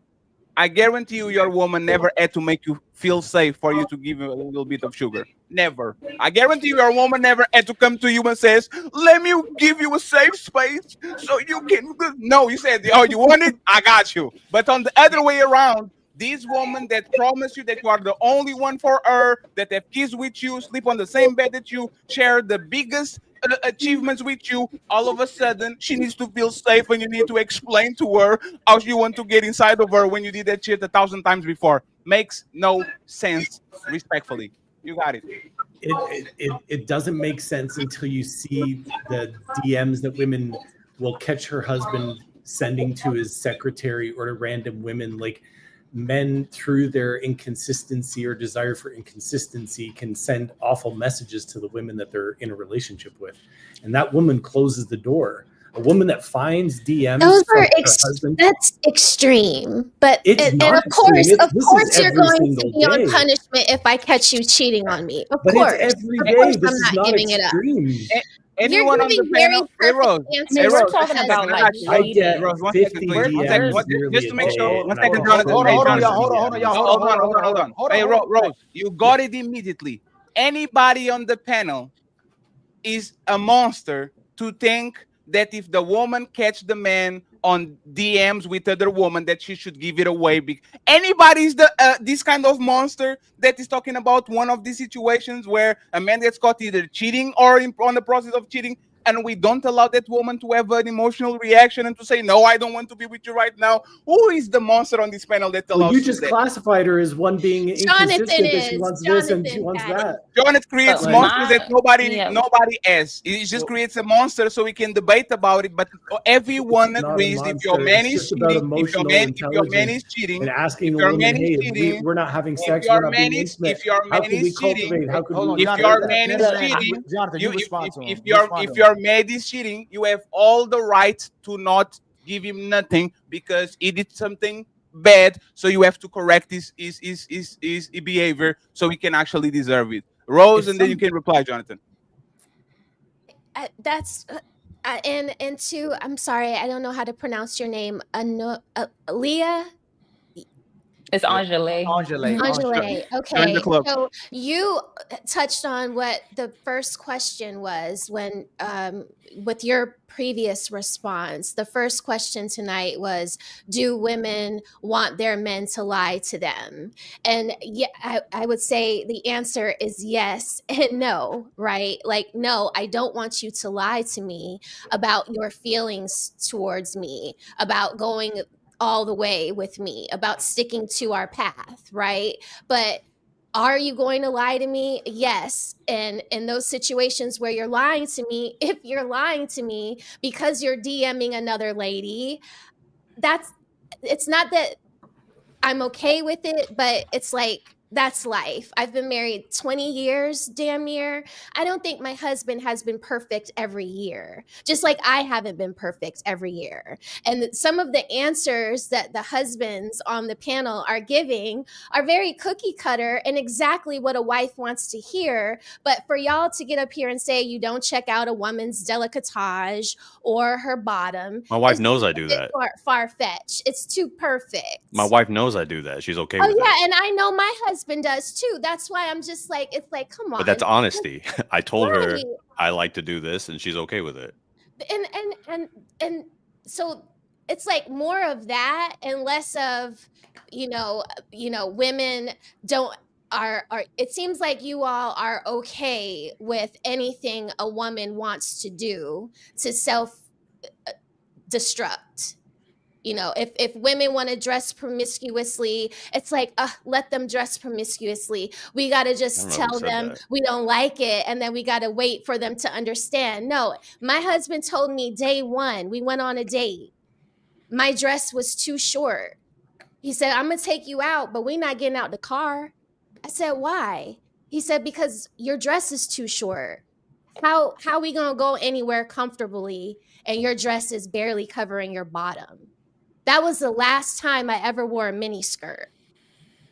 So, I mean, there are ways that you can set standards for yourself without controlling a woman. It wasn't that he was controlling me. It was he was controlling himself. He didn't want to have to punch somebody in the face because they went out to touch my butt while we were going to nightclubs, dancing. I mean, why did I think that was a good idea? My butt was going to fall out of the mini skirt. No, so stop right there, Jonathan. If they're wrong or Fatty wrong about what's happening right now, if a man is in control of how his woman dresses, is that wrong? I just think that we're moving way too quickly. No, Jonathan, I would love you. You can give all the context you want. Sure. I'm asking you again. When we talk about real men, they need to be providers. They need to be protectors. They need to be righteous. They need to be orderly. They better show up that way. There's no grace. They better not cheat on a woman. They better not touch a woman. They better not lie to a woman. There's no depends. Should a man, if he's with a woman, have the right to control what she wears? No, I think he could just ask her what he wants. So should she have? But he could have his own line in the sand of what's important. Jonathan, listen to what you're saying, brother. She don't have to ask me to pay the bills. She don't have to ask me to protect her. So she need to ask him. If he ain't protecting and providing, she need to ask him. You're telling a man he need to ask her that? And he didn't ask me not to wear the dress. I made my own deductive reasoning and said, if I want to continue to date this dude and go out with this man, I'm going to have to wear longer skirts. He didn't tell me, Raquel, don't you ever wear that mini skirt. We said setting boundaries is okay. Set the boundary and walk away if you're willing to. No, y'all keep using. But women in modern times would consider that control. Raquel, hold on real quick. Jonathan, Raphael, y'all keep dancing around the answers when it comes to. You're gonna get the rebuttal. Y'all, when it comes to what to tell a woman, you have to be real careful on what you tell her. Make sure you have boundaries. Make sure you give her a safe space. Make sure you make her feel good. When you go to tell a man something, I mean, that man needs to be doing what he's supposed to do for his woman. That's his responsibility. What I'm saying is that if a man is going to give monogamy, if a man's willing to die for a woman, living for him, should he be able to say, hey, you can't wear that? Shouldn't he be able to control how she dressed? If he's gonna be the man to die for her, should he be able to, I'm asking you just yes or no. Should he control what she wears? You could say that, but does that mean she's gonna do it? No, Raphael. No. I'm answering you a question. If you say, hey, you can't wear that, if she continues to wear it, you can ask me that question, Raphael. See, that's bad faith, right? I asked y'all a question. Absolutely not bad faith. I'm asking y'all. Should he control? How can you control? Y'all can say that right after. You can go right after control without restraint. Y'all can go right after me. Should he control? Hold on, CEO Jonathan Raphael. Should a man control what a woman wears? She should be fine with him controlling what she wears. controlling.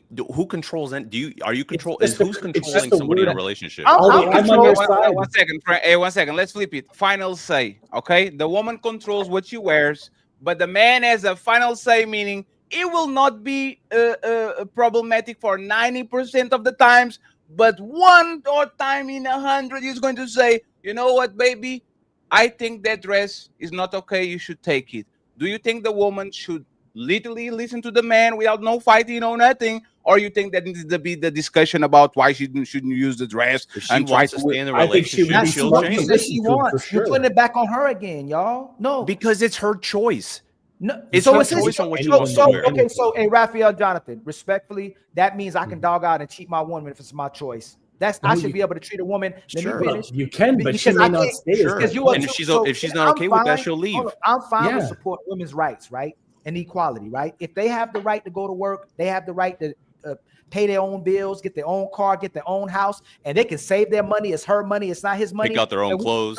So that women need to start be quiet when a man cheats and does what he wants to do with a woman who's not listening as well too. You should support. When do we say be quiet? We're the ones saying tell the truth. We're the ones saying be upfront. No, We're the ones saying ask her to change. No, Raphael and Jonathan. No, I should be able to lie to her. That's my choice. If I want to lie, that's my choice. I want to conduct that relationship sure. the way And I if she confronts you about it and you continue to lie, she can leave. Just like why if you are you not fine with a man? Why are y'all not fine with a man having control of the relationship or the way his woman dresses? Because what is control?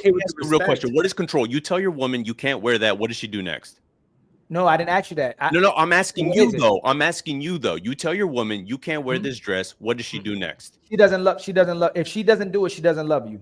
She's okay, not responsible. then that's not control. That's your suggestion. No, and if she doesn't take it, she leaves. That's not control. No, you're moving too fast. We're moving too fast. Let's slow down. So if I'm monogamous, okay, so if I'm monogamous to my woman, does she control me? No, that's your choice to be monogamous. No, I'm allowing myself to be controlled by a woman who that's wants called monogamous. choice. No, that's a commitment, a vow that you took. She didn't force you to take it. That's called choice. Vow. I'm choosing to be monogamous. Could I cheat today? Absolutely, but I choose not to. So when two people submit to each other, they're not in control of each other. No. It's a partnership. If two people join businesses together, like Google started as a partnership, it's a partnership. That's not somebody has a final say on that partnership. That's the But point. didn't most of them say they honor and obey? No. Hey, one Didn't second. most of them say honor and obey? That wasn't. I want to hear. I actually want to hear. Would you guys agree with Ali or with Raphael, the ladies, and the CEO got it right? You guys agree with Ali or with Raphael? Situation again. We're not talking about the hyper who did the ladies jealous. agree? We're not talking about the hyper. We're not talking about the hyper jealous boyfriend that doesn't like nothing, right? We're talking about the regular man that is sensible. He's looking at you. He's real. For the most part, he doesn't tell you how to dress, but on that day he said, "Hey, baby, that's a little bit too revealing. I think you should change it." Do the woman say yes, sir, or does it have to be a conversation where if the woman doesn't want to capitulate, she can do what she wants? Like, ladies, where do you stand? Let's start with Mika, and then we go to Alicia, Smell the Roses, Lucy, and Atina. Okay, CEO, then you pick it up. Go ahead. Patty, do you mind if I share first, because I think I might have to bounce soon. Perfect. Coming in. Yes. Baby is wilding. Yes, it's fine. He's crashing out. I can hear over there. Oh my god. I'm with you though. I'm with you.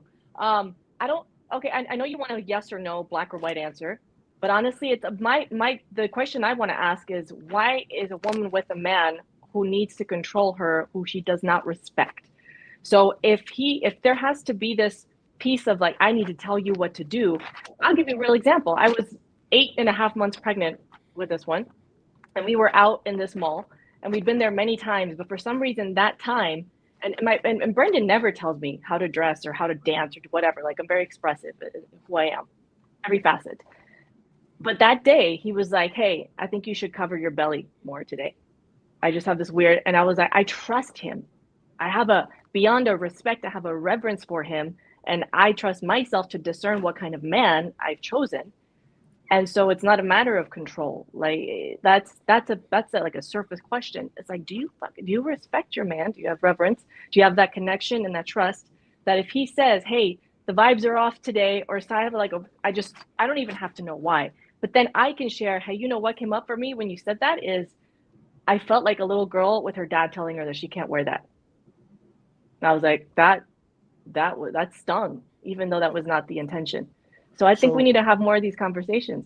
So Lucy, if we're gonna concede to you, that means most women are using men. They don't love and respect them. They just with them because of what they get from them. If we're gonna concede what you say, if this woman doesn't respect her man or love her man and doesn't cooperate with them, but she's with them, then we have to acknowledge that women are with this man for a trophy ticket. She's there for someone to support her lifestyle. Most of these women are using men, but we're not acknowledging it. If I can sit in a relationship and be miserable and unhappy and take care of a woman and be in a committed relationship, and there's brothers like Jonathan and Raphael who will say, hey, that's the choice he made to stay in that relationship. He should have left. And most of the time, men are already checked out, but they stay. But he wants to stay with that woman that he loves. Why don't we address the fact that majority of these women are using men? They see him as valuable, but they want to use him the way they want to use him and the way it benefits their life, instead of giving them little small things. Like, if a man will die for you, if a man will provide for you, if a man will live for you, is it that big of a deal for him to say, hey, babe, you know what? You can't dress that way. Can't dress that way. If I can't cheat, if I go now, I go to my house right now, because there's people who have, for some reason, they think people that speak like this don't got a woman. If I go to my house right now and I say, hey, I'm cheating on you, you ain't about to cheat. Like, she has every right to say that. We all want a sense of security, which is control. We can't brush around the word and be afraid of staying control. We're in control. Y'all have some capacity control. That's the only way you're staying with each other. If he was out of control or did things out of your control, you wouldn't want to be with that man. So you can say, hey, if I love you and respect you, I'll allow you to control me. I can concede to that. Because that's not the agreement you have, right? With your person. Hey, Lucy, your child. Do you control your child?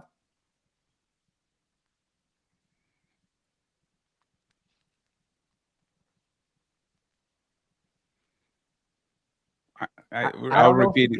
I'm gonna ask any woman that's on the panel, do you control your children or do they have a choice? Absolutely, you control them, because you have to control what, you have to control their environment. So absolutely, you have to be able to have all of the control over them. And if you're asking somebody to protect you, they have to have a form or a level of control. Like the president is the president, but the Secret Service will tell him, sir, no, because there is they understand there's a certain level of danger here, certain level of danger here. And if I'm responsible for you, if you're going to make me responsible for you, then I have to have some type of autonomy over you, because I am responsible for you. But if I'm not responsible for you, then you can do whatever you want. My dad used to tell me that a man that lets you walk on the outside thinks you're not valuable, because if he did, he would put you on the inside, because it's like you said, a man, if he loves you, he's willing to die for you, right? So a car jumps the curve, he'll probably push you out the way, and you're in the inside and he's going to get hit, right? But a man that doesn't care, he doesn't care about you being out there. He doesn't care about the other guys yelling at you, screaming at you, pulling at you, tugging at you. So with that being said, you got to make it somewhat easier for him to be able to do that. Everything is not always going to go smoothly, but if you know you're going to out and you're going to dance and you have on something, and as soon as you start moving, everything's going to fall out, the guys are coming, because most women have been out there, so they know how men react. They know what men are going to do. The moment you walk away from the dude, grabbing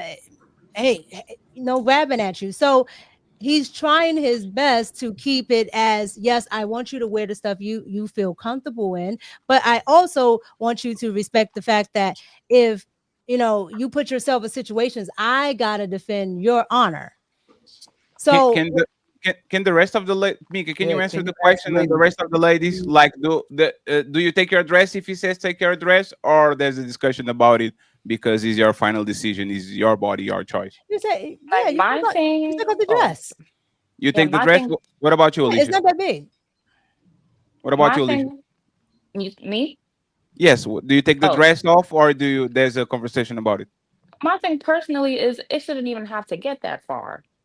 Like, I make sure I dress with taste, and then even if there's something that I might put on that I might feel like is a little bit too revealing, I'll ask my husband.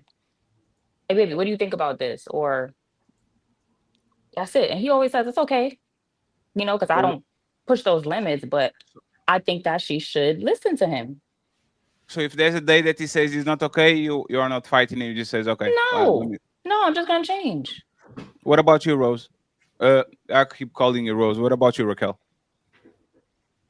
I'm changing the outfit, or I'm doing the same thing. I'm asking him, what do you think? Like, the only thing that I know that will get me in trouble today in modern times is what y'all brought up last week, the leggings. Like, if I was to put on leggings with a crop top instead of like leggings with a Hawks jersey, yeah, my husband, he gonna be like, you ain't going out like that, and then I'm not going out like that. I'm grabbing my big jacket and my camel toe is covered, like, because that's his problem. He doesn't want that out. He doesn't want that out. So Lucy, can you answer the same question, Lucy? Yeah, I there's a little bit of a lag, and sometimes like three people are talking at once, and I don't know if you actually are or if it's just we looking out for you when you got when is the Peru internet. It's fine. Don't worry about it. But like, if it was your situation, like, what would you do? Would that be a conversation, or would you change the dress or whatever you're wearing?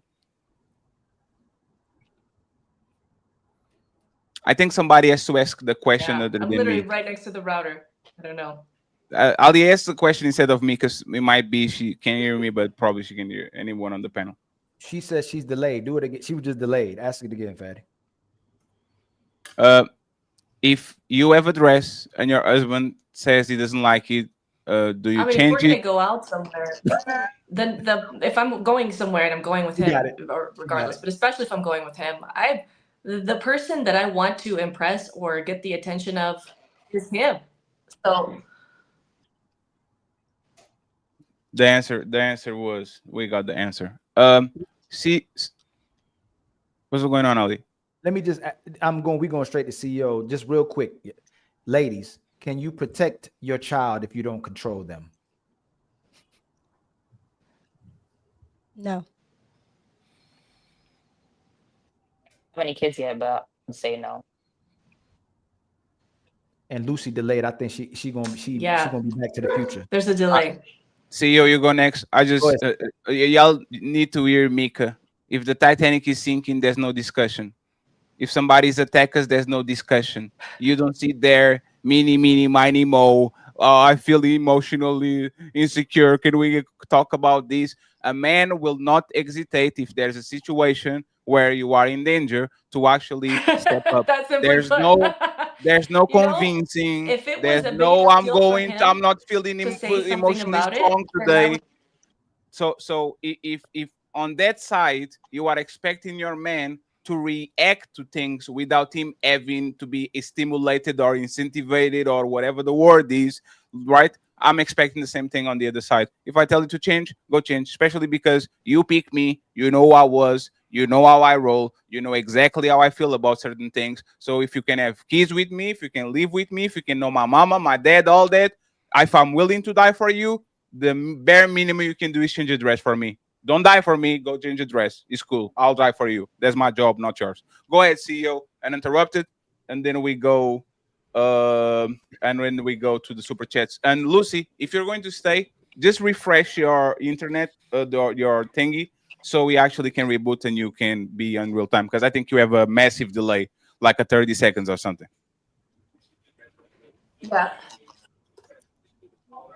Yeah, I think it's a big delay. I'm gonna see if I can come out. You need to refresh or something too, man. You seem like you still downloading over there. Really? Yeah, you up? You no.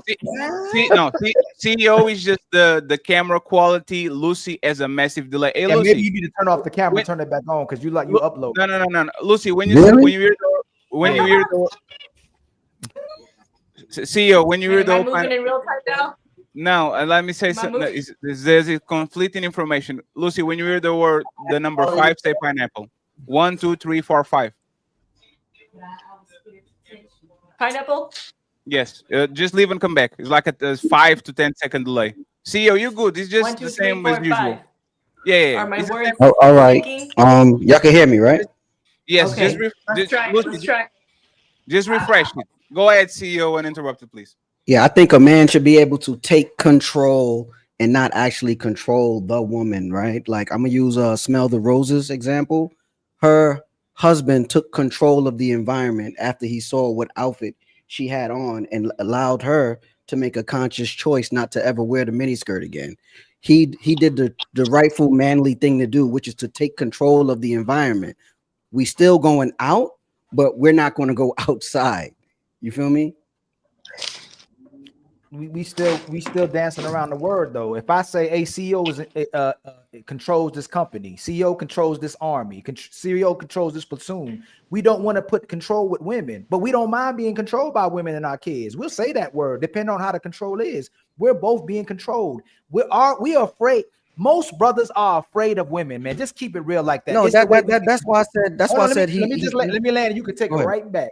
We've been programmed to let them manipulate us. We've been programmed to do what they want us to do. We've been programmed to be afraid of how they react to what we say, so that we dance around that word. But ultimately, no man wants to be in a position where he's not in control of the situation or his woman and his kids. It doesn't benefit him. And that's why a lot of women are turning on their men. That's why a lot of kids turn on the father, especially when the mother gets in the way of parenting and the woman is the first teacher of children. And if the woman gets in front of the daddy and the importance and the honor of the daddy, the kids will turn on the daddy as well too. So it ultimately comes to control, and you allowing the person to be in control as well too. That's the big word. I think you guys got. I didn't dance around the word because I agreed that a man should be able to take control. He controlled the environment and not the person, right? He allowed the person to make the right decision for herself, and I think that's why they got married, because he took control of the situation,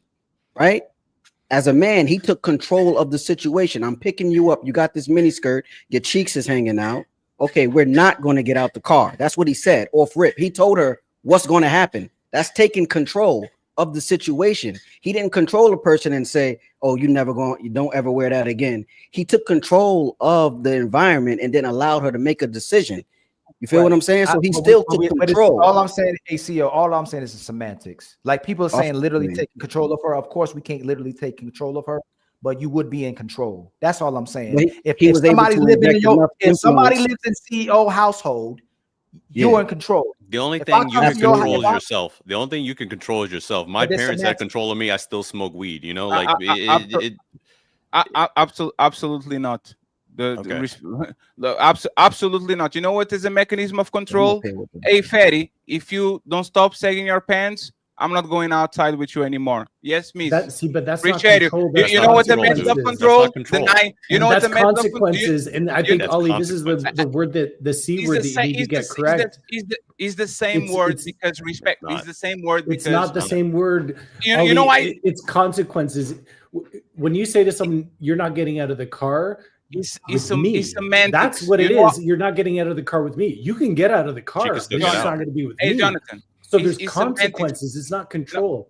Okay. Does the government control us by if we do something, if we cross, if we delete somebody, if we go through a red light? There's controls mechanism that make us suffer. No, we control ourselves because we form the government. So that the government doesn't have mechanism. We chose the government. Then we chose the people to control us, right? So if you miss some child support payments and the government decides to put you in the jail for a week, and is that the mechanism of control to make sure that you pay the child support? No, but Fatty, he made a good point. Hold on, Fatty, he made a good point to your argument. He said, the government doesn't control us. We formed the government, and this is what we wanted, right? We picked people to control us, right? So in the marriage, wouldn't it be the same exact way? Mm-hmm. She picked you as a man, or was supposed to anyway, but she picked you and said, "This man I know is going to take care of me. I picked the right representative to represent my family. I know he's going to represent my family. He has me, right?" And so if I think that about a politician, why wouldn't I think that way about the man I sleep with? Because if you flip this And if a man came on here and said, man, I do everything my woman says. If she tells me to go left, I'm going left. I do whatever makes her happy. I'll do whatever she wants me to do. Most women would see that, oh, that's a good man. That's a real man. Nobody sees it's problematic if a man comes here and professes that he does whatever his woman wants. And Raphael, are you telling me if a man comes here and says, man, I do whatever my wife wants, she's in control of my life, do you think most women will be like, oh, that man's disgusting, or that's a real man? You might be, I know you may be disgusted, but would most women support that rhetoric, even if they wouldn't support the actual man? Would they support the rhetoric? I hope not. I don't know the answer, but I hope not. Okay, so that's okay. So we're not over pursuing. Hold on, Fatty. Hold on. Sisters, would most women support that rhetoric? No. Yes. Hold on. What? Hold on. Say that again. Say that. If a man comes on here and says, man, I do whatever my woman wants. I do whatever to make her happy. Like I'm fine with my woman controlling and leading this relationship. Would most women in today modern time support that rhetoric? The rhetoric. Oh, they would support the rhetoric, but they wouldn't like it.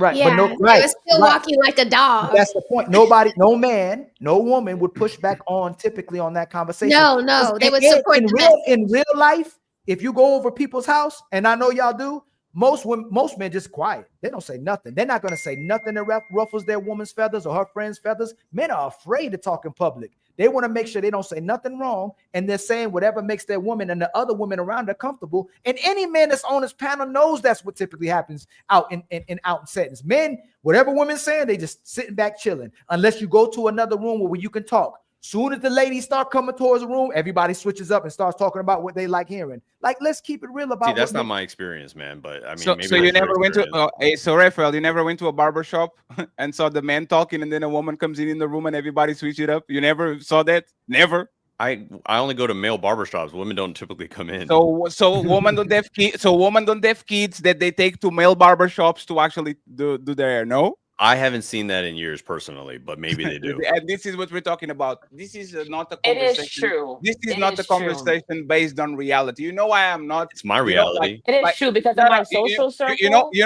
know why this is not a conversation about reality? Oldest game in the book. Woman use sex to get money and power, and man use power and money to get sex. 50% of households game in the book. When your woman is denying you sex, for the most part, is a control mechanism so you can actually act the way that you want to act. Everybody knows about it. Everybody has these conversations. When a man, for example, is the sole provider of the family, he has a level of control because that woman doesn't have means that actually take care of by herself. So we know he's control too. Relationships is nothing but a control, like a power struggle between two people. And the best you can ask is for two people to actually be kind about it. I'm going to push you this way, and you are going to watch the Super Bowl with me, even though you don't like football. And I will watch Housewives of Atlanta with you, even though I don't like it, but I will do it anyway. It's a power struggle. But for whatever reason, it is a power struggle, Fatty, but for whatever reason, it doesn't end well for her. That's the whole point. What? She's got the same consequences. No, but that's what Ali's saying. Ali is saying this. Men are fine with being controlled by a woman, especially a woman that is grateful, a woman that loves you, a woman that rocks with you, a woman that pushes you. There's nothing more exciting to do something for a woman that actually is on your program. It's awesome. Hey, baby, you want to go shopping? Do you think do you guys saw the video that they was asking on Costco? Rate your experience coming to Costco with your wife from 0 to 10. 0, 0, 0, 0, 0. and woman thought, oh my God, they ate woman. No, it means that I don't like to be here, but I still love you so much that I'm going to hold your bag while you're doing some useless shopping that you actually don't need. There's love. Love is not a negotiation between two equals. Love is sometimes you are going to have the final decision, which is most relationships is woman, to be honest. 90% of the things in the relationship is the woman that decides. And then there's going to be a very small percentage of decisions where the man has the final veto in power, and the man can even say, I control and I have the final say, even though my woman does everything. Because if he does it, there's somebody that's coming out of the woodwork calling him monster, saying it shouldn't be like that. A woman, her body, her choice, all that. This is all bullshit. This is not reality at all. And go ask to this woman if they want a man that can exercise control over them. They will say no when they're 20s, and they will beg for it when they are older and they have no way out. They'll say, I wish a man could come to my life to control out of the mess that I did. All of a sudden, we don't know what we're talking about. All of these women don't want to be controlled, don't want to be said what you do when they literally get wet every time a man says, "Hey, watch your mouth. Don't say that." But Fatty, I think maybe hold on, Jonathan Mika. has a woman that is on his program, so he might not be in that mind frame. I don't think most men get to, because Jonathan looks relaxed to me. He looks like a kept man, right? He looks relaxed. Okay, Hey, Mika, flip it. No, flip it. He is on our program because there's respectfully, Jonathan. This is Mika. I got you right. This is not a shame. Most relationships are controlled by women because the day they decide they don't want to stay, they bounce. That's the reality. Most women are the ones decided if they leave or they stay. The best predicament for you to actually know if you're going to have a long-lasting relationship is not the man, is the woman. How much quality does that woman have? So Jonathan might have a wonderful woman, so he is very okay with considering everything that she wants to do. But for the most part, Jonathan, if you don't have the balls to put your foot down and says no, and everything has to be the conversation, respectfully, she's just trying to converse with you so she can change her mind and do what she wants. I can say no all the time because there's consequences that are attached to my request. Real quick. I got to be able to respond, Ali. Of course, but hold on. We have one person who hasn't spoke at all yet, and then you can get right back. I just want to hear, because then we go back in the open panel. He hadn't even spoke yet. Ask a brother. Are you seeing any inconsistencies, consistencies? What sense can you make out of this matter, my brother? What do you see? And then my brother Jonathan, you could be the first to rebuttal him, and Raphael as well too. And I'm sorry, Mika, for taking the microphone out of your hand. It was not on purpose. Yeah, if I could see the names of the people so I can make sure I address people properly, I would greatly appreciate it. Number one, thank you, Ali, and everybody for welcoming me in real quick. You, my brother. I'm super hungry, so I just came real quick because this was a really lively conversation. I just had a couple concerns when I was listening to this, and I was like, I'm seeing some fire people on the show. Smell of Roses, Pop, Culture Mika, and so many others. I appreciate y'all for sure. The gentlemen, Mr. Raphael and Jonathan, it looks like you both like coaches for relationships and for men. Yes, I've been a couples therapist for 10 years. So okay. My main concern, based off of how I listened to your responses, was I think one of the concerns on my end that I've observed and noticed for quite a while sometime is as women have elevated their personal feelings more and more, they've lowered the value of the things that they agreed to, like oath and commitment and marriage, right?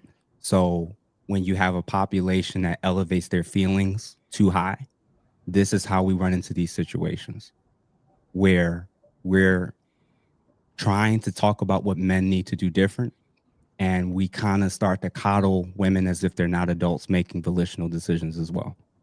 So my initial concern is you gentlemen that are talking to men and to couples, and Jonathan, I'm not doubting that you probably have some success. I'm assuming if you're doing it 10 years, you're doing something right.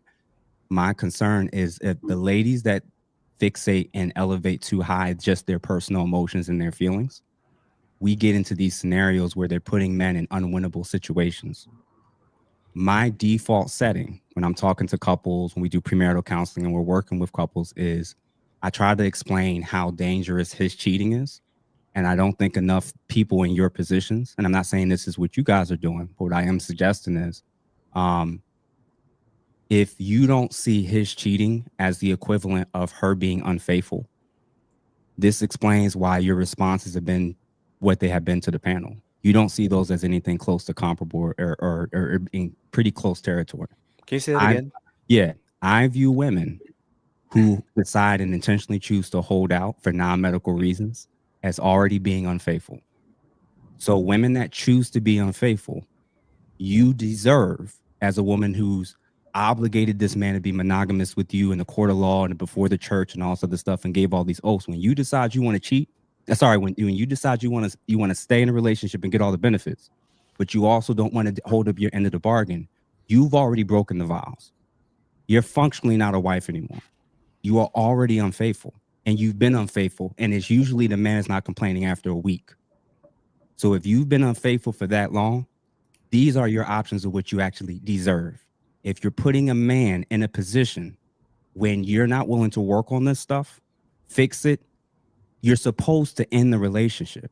if you're choosing to stay and still hold out, you're being unfaithful and putting him in an unfair position. So now a man has to decide, stay in a sexless marriage and relationship with somebody who clearly doesn't like me, or risk losing access, or at least half of the time of access to my kids. That's how deceptive and disgusting this actual behavior is. If we treated it as such, then wouldn't the appropriate responses be, yes, either you are to divorce her or he is to cheat privately and respectfully, and you don't need to ask about it.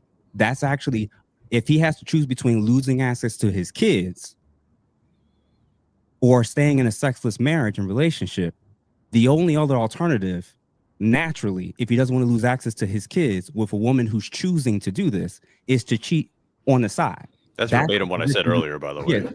Okay. So that's the position you gave. That's the positions that you're putting your partner in. I don't disagree at all. So my concern, and Raphael, I came in late, so I didn't hear a lot of what you had to say in regards to this topic. My concern is, if the conversation is always talking about what men need to do different and men need to approach different, I have no problem holding men accountable. My stance and lens is, if you can't reference and tell a woman, hey, if you keep holding out, you're going to get cheated on, or you're going to lose access to your kids half the time. That's how serious it needs to be. And when Ali and other people are saying this, some of this stuff, Jonathan, I just kind of sense like, man, you're kind of raising the bar in terms of how men need to try to fix and resolve this. And there's a whole other half of this equation. And my concern, man, is like, listen, I'm not saying that you're not loving, that you don't have care for men and you don't have care for women. My only concern is, if you view this the way I view it, my lens would be a little bit more, I'll phrase it this way. If men got divorced as often as women held out, 10% of women would still be married. So regardless of what the options are, of how you think men should proceed, there's clearly something about elevating our feelings too high above our oath, above our commitment, above the things that we promise before God and our community and our family, where you think that this is an optional process. I'm a married man, and I'm gonna tell you right now, I don't walk around like a dictator. I'm an alpha man. I don't do none of that shit. All this red pill stuff is cool for social media. My wife knows the clock is ticking after 2 to 3 weeks. You ain't got to ask. You ain't got to wonder. You ain't got to none. The clock is ticking after 2 to 3 weeks. Ain't no way I worked this hard to be in a position where you're going to weaponize sex over me. We don't have to have a discussion. I mean, we don't have to have an argument. I can leave, or I can stay, and I can do what I want. But you don't get to pick and choose when you want to show up as a wife and then try to hold me accountable that I still got to do my end of the bargain. That's all that I'm concerned about. I'm not saying that it's justified, but I'm saying that's actually a very normal reaction when the leverage is I lose access to my child. If I can lose access to my child because of something you're doing, and my options are stay and be in a sexless marriage and relationship for the next 10, 20 years of my life, I'd rather stay in the house with my child and get the pussy you ain't giving. And you can stay in your lane and do what you got to do on the side if you see fit. But this idea that I would never lie, I would never this. Well, I thank God that you haven't been put in a position to be in a relationship with a woman like that. I have, with a previous relationship. So I know what it's like to show up, do everything, and the countless men that I've talked to that have done this for 10, 15 years. They're in relationships with people that's only thought about themselves. They've elevated their feelings above the kids, above the marriage, above the oath and the commitment. And then when he does cheat, some of the worst people in relationships were the people who didn't cheat. It's the person often that didn't cheat that gets to run around with the narrative that the reason why the marriage ended is because somebody cheated. Not because of the sexual manipulation, not because of the weaponization of the children, not because of the lies and the gossip and all this other crazy bullshit that a lot of ladies end up doing. I just think that it's disgusting that if we viewed men cheating anything close to women withholding sex, that they're demanding monogamy from the other man, I think that we would have a much better, more balanced approach when we're talking about what's wrong from both sides. I was sensing and I'm listening and I'm hearing a lot of what men need to do different and not nearly enough of, well, maybe a lot of you ladies don't deserve a ring in the first place. So, Jonathan, if you want to respond, I have no problem with that. And just to clarify, there's men that will take their life because of this issue. So the reason why it's so serious to me is I can't stand when I'm listening to panels and listening to people where they talk 95% of the time about what men need to do different. Ladies, stop asking to get married if you get married and you decide this is how you want to behave. So Jonathan, if you want to respond, I respectfully will listen to whatever it is you got to say, my brother. You know, I love this conversation. We started out by, does a man have a right to tell a woman what to wear? Or can a man control what a woman wears? And now we're talking about whether a woman has a right to withhold sex or what the consequences should be. I do not hate anything that you said with respect to a marriage is essentially no longer a marriage when someone's withholding sex. I 100% agree with that. It's basically a divorce. It's a divorce, right? All I'm saying is that there are consequences attached to all of our individual decisions. So if she decides to withhold sex, I'm going to go to her before I cheat, before I leave, and I'm going to say, what's it going to take for you to get on board with being intimate and repairing this intimacy that we are meant to have, right? If she flat out refuses, there's consequences attached to that. And would you agree that one of those consequences, if it's not divorce, is I'm going to get what I can get on the side? I agree that some men do that. It's not what I would. I'm just saying and I want ladies to understand. I would 100%. That I'm not saying I would understand it. And like Fatty said it earlier, there's a difference between saying what's more likely to happen versus what's right. I'm not saying it's moral or it's right for a man to cheat. I am saying that's absolutely on the table if you try to stay in a relationship and demand monogamy with a man and not offer sex. That is absolutely on the table. So this whole back and forth discussion of, well, we need to talk about, we're not having sex. So by default, we need to fix it. And both parties know that. So when the ladies hold the cards and you know we need to work on this and you're not choosing to work on it, you've already made the decision for us. There's no begging. There's no pleading. You already know what he needs to do. And either you think he can or can't do it. So when you choose to stay, it doesn't matter about the conversation at that point. Because at that point, either he can or can't live up to it, and you've already made a decision that you just don't want to give it. Yeah, but I don't want to be a man you put him in an unwinnable situation. Where I'm coming from, though, is if I'm a man that has a broken marriage, I don't want to then become a broken man by cheating on my wife. I made a vow in front of God. And so I say, I will extend you the description of what the consequences are going to look like, but that's not going to force me to cheat. Yeah. So, and I'm not even saying I would take and arguably, if we are roommates now, we're no longer, in a marriage. Well, then the consequences, unfortunately, are going to be that I leave, and I will only see my kids half the time. And I suffered that 4 times over from both my parents twice over. And it's dreadful and it's terrible. Yeah. But it's not going to force me to cheat. But I absolutely believe that the C word that we need to be talking about is consequences, not control. Yeah. And there are consequences when it's 2-3 weeks and you show me no intimacy, no affection. We're having a conversation. We're having a long conversation and one that's going to bring you to the table. And if you refuse to come to the table, then I guess I got to go eat somewhere. I'm not going to cheat on you before I do that, though. And listen, I don't hate what you said. I just would do it differently. And I'm just happy to hang on. I just want to say one thing.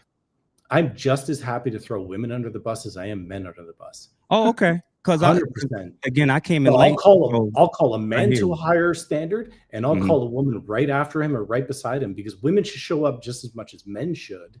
No one gets a free pass. No one gets a free ride. And if she thinks she's going to go out and dress this way and act a certain way, and that's going to be consequence free, I'd love to have my wife on here. Yes, my wife is on my program, but I'm on her program. We're on each other's program. And arguably, even Fatty is on a woman's program in the honeymoon phase, and she's on his program in the honeymoon phase. The question is not, why aren't you? It's the question that we should be asking is, how did I fuck it up so bad that you're not on my program anymore? Right? We need to turn the lens on ourselves. And if Fatty were to ask himself that question a little bit more, maybe his woman would be on his program and he'd be on her program, and then they would live happily ever after. Yes, that's all I'm saying. She's not on my program because of men like you.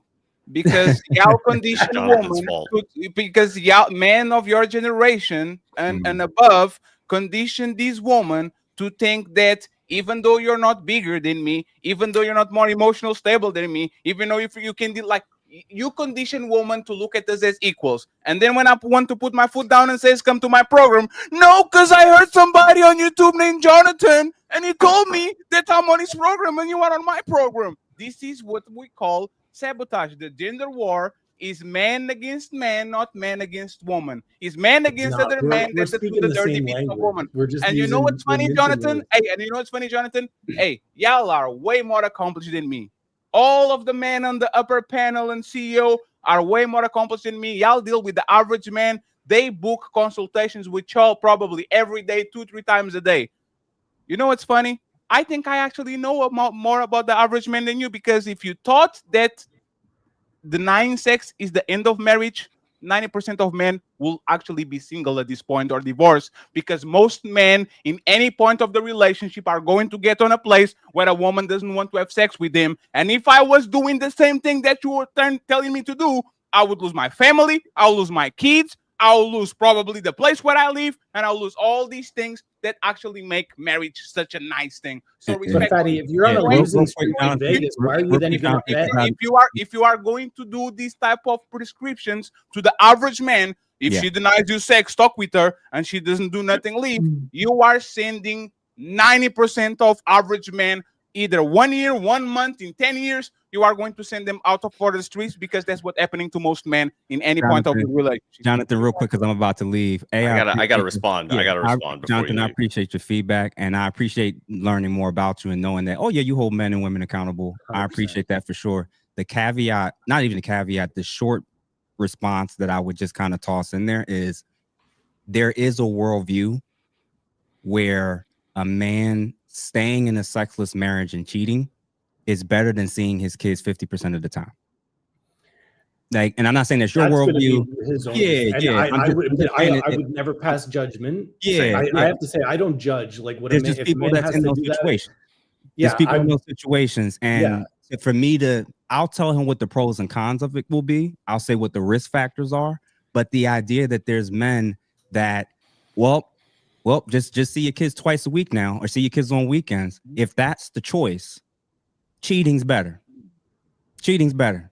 And if that's the choice he's been, I don't want to say forced, because you mentioned that no one forces you to do it, but if that's the position you've been placed, push, manipulated, whatever it is, if that's the option, the cards that you've been dealt, the first thing I'm going to challenge him on is, has she shown these traits before you gave her a ring? Did she show these traits and signs that she'll withhold and weaponize certain things against you? Because I'm going to put it more on him for putting himself in a situation in the first place. But once he's in it and he has kids involved, if a man has to choose between seeing his kids every other weekend or only during the summer and all this other bullshit and getting sex on the side because she's not offering it, it is what it is. I just have to respond real quick, and then I do need to leave. But I agree with a lot of what Jonathan said. I do coach men, but the thing I coach men on is that the only thing you can actually control, if we go back to the C word, are your own actions. That's the only thing you have control of. So if a woman is not giving you sex, the only thing you can do is try to have the conversation, put out the consequences to say, this is what it is. We're either going to have an open relationship, we're going to get divorced, or I'm going to cheat and you're not going to know it. Like 100%. Those are the three things but I think what I try to teach men is that you need to have the self-respect to know that discernment, and then the communication skills to be able to navigate a long-term relationship. That's all I want to tell men to do, is like, that's all you have control of. Is you can, tell someone your intentions. You can be assertive of what you're going after, what you want, and the consequences are the consequences. But I try to encourage men to lift themselves up, because that's the only thing they can do. You can complain about women not putting out until you're blue in the face. That's not going to make them put out. No, but listen, but if this is extremely translation, you are going to beg for sex, and if she says no, tough luck. I don't need a translator, Fatty. I'm pretty clear about it. No. I'm just saying, for the average people, the translation is, please, lady, can I have some sexual crumbs, please? No. He's not begging. That might be your relationship, buddy. That might be your relationship, Fatty, but I don't relate. But leave the intentional part. If we're listening to what Ask a Brother is saying, and we're talking about the intent of society, right? If what's best for the kids in society, him cheating to take care of his family and keeping the family together, seeing his kids all the time with the ungrateful woman, or him leaving and breaking the family to go find sex and see his kids half the time to leave them with an ungrateful woman. These kids are having issues because they're not following their father, they're following their mother. So is it better for him to stay there and keep from broken houses happening, or us to keep investing in the current market where men just smashing and dashing? We have single parents. Like, look at what he's asking. Like, we're not truly listening to what he's saying. Should the man stay, keep his kids together, and the father's always there, or should we separate? And now we have kids in broken homes, identity issues, and no disrespect for nobody, because I believe in the Holy Trinity, man, woman, and child. LGBT behaviors being presented. Kids have identity issues where they don't like themselves, they don't like their mama, they don't like their daddy. We can't commit to each other. In our lifetimes, looking at the age of people on this panel, people aren't getting married. People can't create healthy relationships. It's because there's a gender that's chosen themselves over everybody else, and they've given permission to the boy to do what he wants, the girl to do what he wants, and now we have a society that doesn't commit to each other. So when he asked that, is it better for a man to get peace outside the home from a woman he's not getting peace from, to continue doing what he's doing to keep a family together, or to go back out and keep a sexually liberated society where everybody just breaking each other? Which one's best for society? Well, I think what's best for society is men to give women 3 weeks. If it's for non-medical reasons. The first week we were both busy. The second week there's a problem. Week 3, don't ask why I came in at 3 a.m. If we start there as a premise, and again, I appreciate Raphael saying you need to make this known. You need to say this out loud. You don't need to do this in private. You need to make it known. This is what, like both gentlemen said, this is the consequence. Now, again, I got to do my part if there's things that I'm doing that's contributing to why it is that she doesn't want to have sex. But if you decide that you're putting me in an unwinnable situation, it is what it is. Now, I will have that conversation, see if we can resolve it. But if that's the situation I'm going to be placed in, that's what's on the table. Yes, but I'm gonna ask you because your mind is different than a lot of people. I got to catch you on Ill Alive the other day, and I've been looking for inconsistencies. You ain't give me one yet, so I'm supporting you, my brother. As you are being the leader of the nation in a higher conscience, wouldn't we eventually come to a place to go, hey man, you just gotta lie. Hey, she don't accept it, she ain't gonna accept it. But to keep peace in your house and your home with the higher intellects, the only thing you can advise is this man to cheat and lie. Because if he tells the truth, and this is why I'm saying this, and coming from where you coming from, we being intentional. If he tells the truth, she's already leaving. If he tells the truth, he already broke his home. So if the majority of the time she's gonna pick, I'll tell you why Raphael and Jonathan are right. I'll tell you why they're right. Okay. They are right if you set the foundation from the beginning of what the expectations are and what the consequences are. I'm going to flip it to make it easier. If I refuse and stop paying bills, how long should my wife decide she needs to get money elsewhere? And if she comes up and the bills is paid and I'm like, well, how she pay the bills if I'm not contributing to it? That's not my business. Because if I've volitionally made a decision, that I'm not going to take care of her, I'm not going to provide anymore, I don't have the onus to be able to say, well, where'd you get the money from? It ain't from me. So she gets to go and get the money elsewhere. So that's a very basic understanding on our part. I'm part of my role and purpose is understood without having to say it. We both understand that if she can stop working tomorrow, I will have to continue to produce. We already have that we already know that. So if I've already made that decision that I'm just not going to do that, I know that potentially could be on the table. When it comes to men, I think it's actually better early on, even prior to marriage, to have this conversation about threesomes, about the idea of stepping out, about whether we're exclusive monogamy. I actually think it's better early on to have that conversation, so you're not waiting until these volatile moments to then try to have the discussion. If she already was not having sex with you, and she already is withholding things from you, so trying to do honesty then and there is already problematic, and then trying to work it out with her is going to cause a lot of issues if she still doesn't want to come through with it. So my suggestion is, if you're honest from the beginning, then she already knows what's on the table if she decides to renege. So I disagree with that, my brother. Dude, that's fine, and that might work for you. That might work for you. No. So let me get with my Raphael, with Jonathan, with Smell the Roses. That I believe that people who are getting it are understanding that the way in which I'm going to be able to maintain a long-term marriage and relationship in 2025 is that I actually have to establish this foundation from the beginning. Right. So there's a problem with what you're saying, and this is why Andrew Wilson and Coach Greg Adams had this conversation right here. You can't control a woman changing her mind.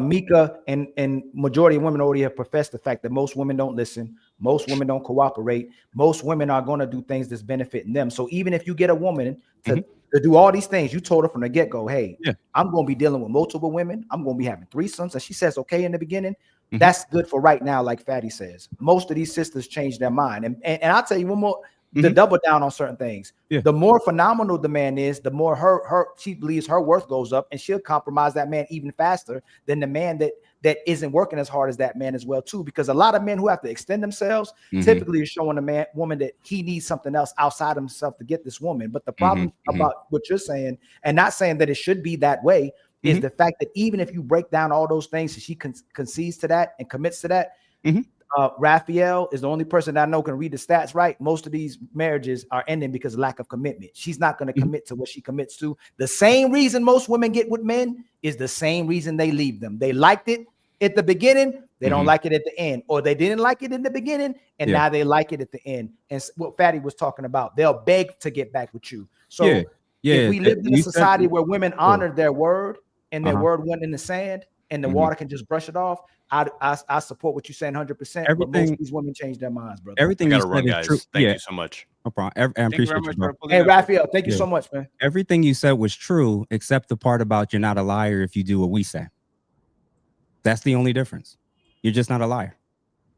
Yes, you're not a liar. Like everything you said is exactly factual. That a woman could change her mind at any time. So, but you're not a liar. That's the difference. The thing is y'all are right again.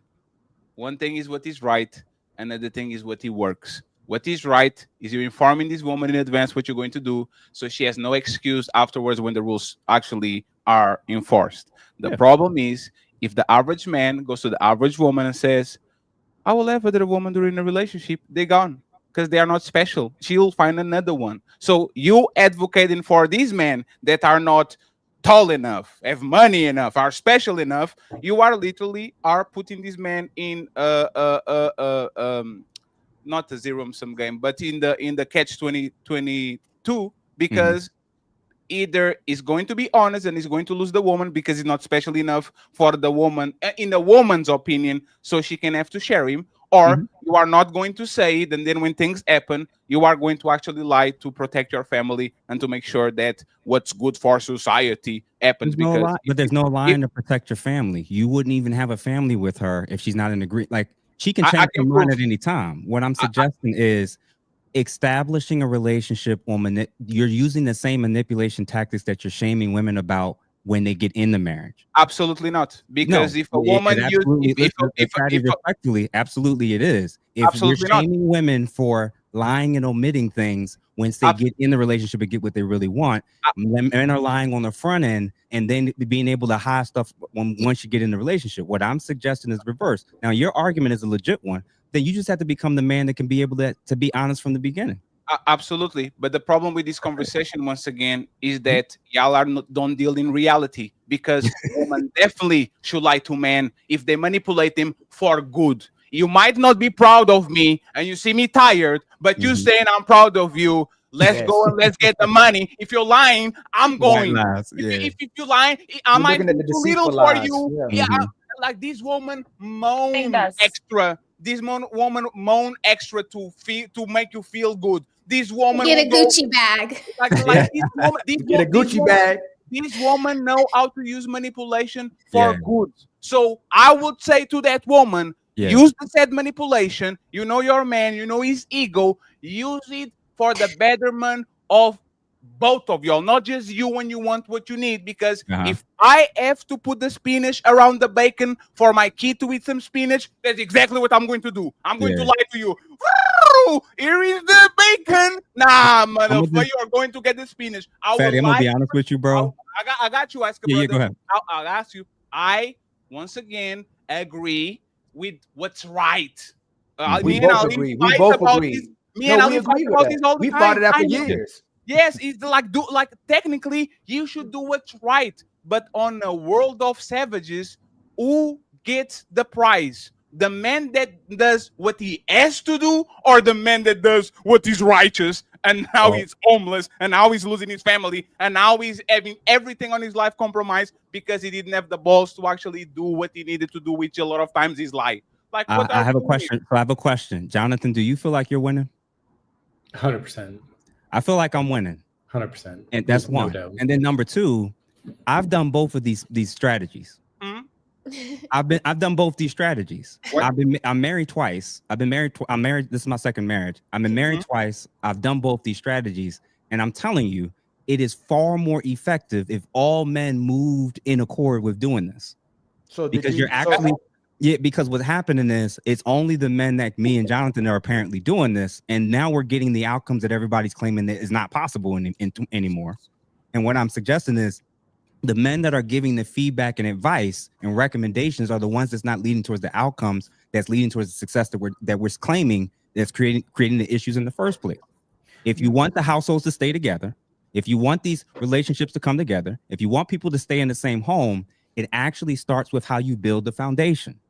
So women can change their mind at any time, and if it happens, it happens. But what I'm saying is, if the ideal situation is to make sure that a woman knows up front what can happen if she moves a certain way, all you have to do then is move accordingly. Either she accepts it or she doesn't. But you can leave that relationship with integrity and knowing that you are honest and upfront from the beginning of what the consequences are of somebody taking a ring from me, taking my last name, allowing me to have children with them, and not honoring their vows. If you want to change all of that, that's on you. But now, if my wife wanted to leave me today, I can walk away with integrity and knowing I was honest, your head held high, always up front. I have a question, and you got it right. So, if is self-reported, all the single women say they're living their best life. So you and Jonathan saying that y'all winning to me is irrelevant because married men have to lie to protect the integrity of their marriage. I would never expect a married man to come on YouTube and say, "Yeah, she's a meaning. She treats me bad." Y'all like everybody else. I gotta bring my wife on here. She would love it so much. And you are going to look like an ostrich next to her because she's going to talk. Because let me just finish my point, please. Right? Ask a brother. Did your first wife told you that she would love you forever and she will never leave you? They all say that. So honesty doesn't work.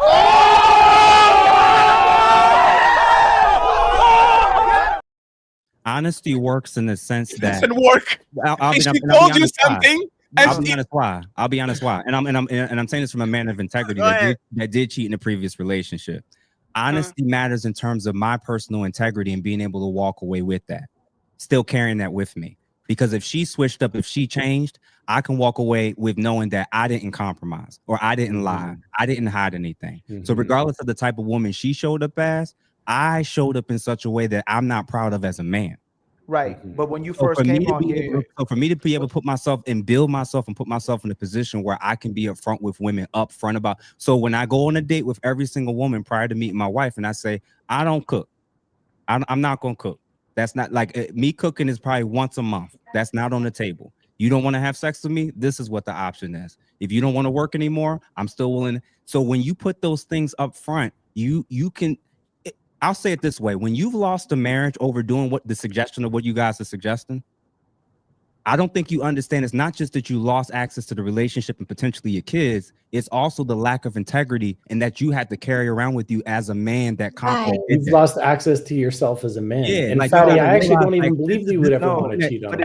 I have to look at me in the mirror. Yes, I got you. Look at me in the mirror. And Angela, I know Angela wanted to say something, so I apologize. Go ahead, man. Yeah, I like the idea of being transparent. I think sometimes it gets by because it's not even a thought because she is doing what she's supposed to do in the beginning.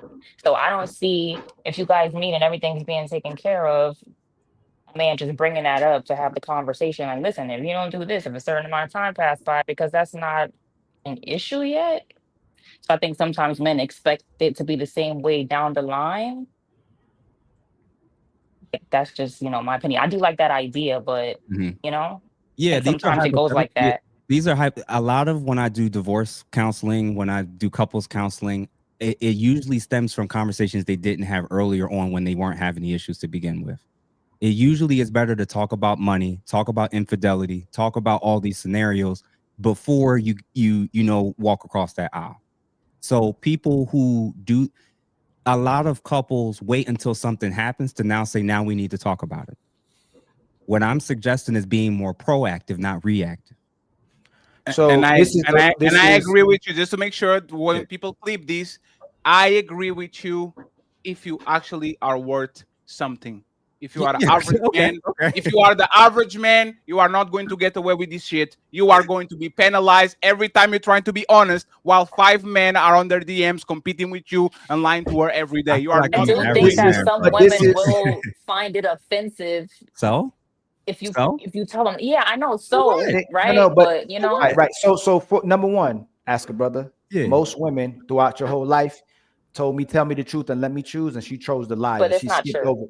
She skipped over you. Number so two, what? Like that's let me ask a brother. Let me do it. Number ahead. two, when you first came on here, you went against the rhetoric of Jonathan and Mr. Raphael, which you would have to concede to. They probably compromising themselves to make their women happy. They're not telling them the truth. We're conflating being deceitful and cheating with telling the truth about what happens in a relationship that makes you happy and how you want something to go your way. Mm-hmm. The next one, you're not a leader if you can't change your mind inside of a relationship. It's not the fact that women should be able to change their mind. They exercise their masculinity by changing their mind when they get in a relationship and want to be the dominant person to assert themselves. If you get in a relationship and you started it one way and you want to switch it to something else, that's you as a man, as a leader, wanting to change it. So we're conceding to the fact which got to destroy the red pill rhetoric, finding her how she is. You should have vetted her. You should have saw the red flags. You're never the leader. If she changes her mind, you're already compromised. If you can't change her mind, you're still getting her to commit to something that you believe will make her be loyal to you. But at the end of the day, she's actually loyal to yourself. And majority of these women who are actually extremely mature and develop with us as well too, listen to our talking points, they'll bait and switch. Most intellectual women bait and switch. So just like a man will lie to a woman to get sex from her, a woman will go ask a brother, you want me to share you with other women? Fatty, you want me to share? You know what? I'll do that. You want me to pay for this date? I'll do that. You want me to dress like I'm supposed to? I'll do that. Let me get that ring. Let me get that commitment. Let me get that investment. As soon as I get them 8 years, them 10 years, checkmate, I got you. So it's very problematic telling men that they can't change their mind, and that when you get this woman, tell her everything from the beginning, and then you're going to get a loyal woman, which is not what typically is going to happen. You don't guarantee that. I feel like in today's climate too, that's not the reason. Like, you can guarantee female behavior. You're just stating the consequences and leaving and walking with integrity. That's the problem. But Ali, what you're suggesting though is putting a Band-Aid on a gunshot wound, like cheating to get your peace while you're in a sexless marriage is just a Band-Aid on a gunshot. So, hey, Jonathan, that's so it's not going to work. You're still going to bleed out. So why are you going to compromise? Because Ask a Brother already told you the truth when he came on here. He just said what I said. If most men told women the truth, we'd have no relationships. Majority of these relationships are only working because a man makes a woman feel good and he caters to her happiness. If he actually did what made him happy, most relationships are ending today, right now on the spot. If men didn't lie, this world isn't revolving. Jonathan, I can bet you 1,000 times you lied to your, hey, babe, how great. You look great. Am I the only one? Yes, I'm the only one. Do you want to go out? Do you want to go shopping today? Yes. Do you want to buy me this? Yes. Men don't never tell women the truth. We are conflating with deceitful cheating. Let's throw cheating out the book.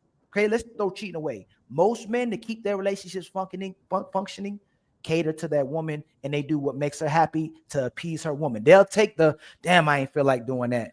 Dang, I felt like having sex today. Damn, I ain't feel like her mom and dad coming over here. Damn, I ain't feel like going over here. Damn, I ain't feel like lending her family money. Damn, I ain't. Let me fit, Jonathan. You're gonna get. Fatty was the one that said that we got to be upfront and honest and not pamper these women. You're gonna get the rebuttal. Can I add something else when y'all finish? Angela, you get it right after me, and Jonathan, you get it. And friends, we have to make a super test and go to the main event. Okay, marriage is for a woman. For a man to cut his nuts off and say, I'm gonna engage in monogamy and I'm only gonna take care of you and nobody else, and I'm gonna give you my savings, my money, my protection, my life, it's already for a woman. That's how we know they already lead. But we don't be honest about it. So if a man already caters to her version of a relationship and you still don't get what you want, We know she's the narcissist. We know she's the selfish person. And for the most part, all the yeses in the world get you no from her still. That's all I'm saying. And ask a brother. For the minority of men that's getting what you're getting, if you're telling the truth, it just means you have a good woman that's with you. And Jonathan, you may have a good woman too, even though your rhetoric was different from his rhetoric, because it may be you making her happy. All I'm saying is this: for the most part, when men commit to a woman, they change their mind and they'll pick somebody else to do what they want. And once they change their mind, that's all I'm saying. Angela, what you were saying, and Jonathan, you got to get to the super chat. And then Jonathan, and we have to go to the super chats, and then we go to the main event. Okay, friends. Thank you very much for the 500 people watching in all platforms. Please like the video. The likes are for free. I would appreciate y'all if you could do that. Thank you very much. And please help us reach the goals that are rolled in the bottom. Support the show, Ilkan on the Cash App or Team 38, and let's get the members up too. Go ahead, at least you got it. Yeah, I feel like especially in today's climate, like even though I like the idea of being honest up front and things like that, like as the guy above me said, if you say to a woman up front, like, listen, after 3 weeks or whatever, I don't actually I'm coming home, she's liable to call you a misogynist. And not even accept like why would you we be being scared? honest. So how about, I understand you're saying, Ann, but like in the mindset of other men, it's all right. And Angela, I it's really just the mind frame today. Yeah, I appreciate your feedback about what Ali and a lot of the fatty is saying about, so basically men should just lie. This is my lens and viewpoint. If men in mass started doing what I'm suggesting, first of all, I don't think men realize what the leverage we actually have in the dating market today. More women are single than ever before. Single mothers are out of the woodworks. They're getting close. Winter is coming. So y'all by the time we get to 2030, 2035, cat food prices are going to go up. A lot of stuff is going to change. Winter is coming. It's getting real.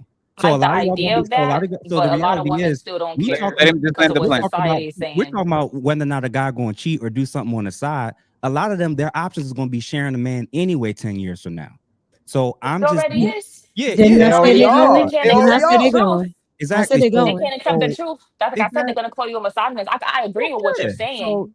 So again, what Jonathan said, what I said, and I think Jonathan agreed. A lot of what I'm suggesting is about the integrity of the man, what he can leave and enter in and walk away with. You can enter in with integrity and you can leave with integrity because you were upfront and honest from the beginning. And the woman can change her mind at any time. That has nothing to do with the character of the man that was honest and upfront and straightforward all the way through. Ask a brother. You know why I respect you? Yeah. Because you are telling men to do what's right, but you are not telling men what's actually going to get them the win. You are right. Like I have this saying that I know. Nobody in this place said this since the day I'm getting here. This is what is happening. Mm-hmm. We are raising men to do what's right, while we raise women to do what's right for them. We are raising men to do what's right for society, for the kids, for the woman, for the relationship, for the country, while we raise our daughters to do what's right for them. Be careful. He wants to have sex with you. Be careful. Don't be like this is what is happening. So you are. I really think, bro.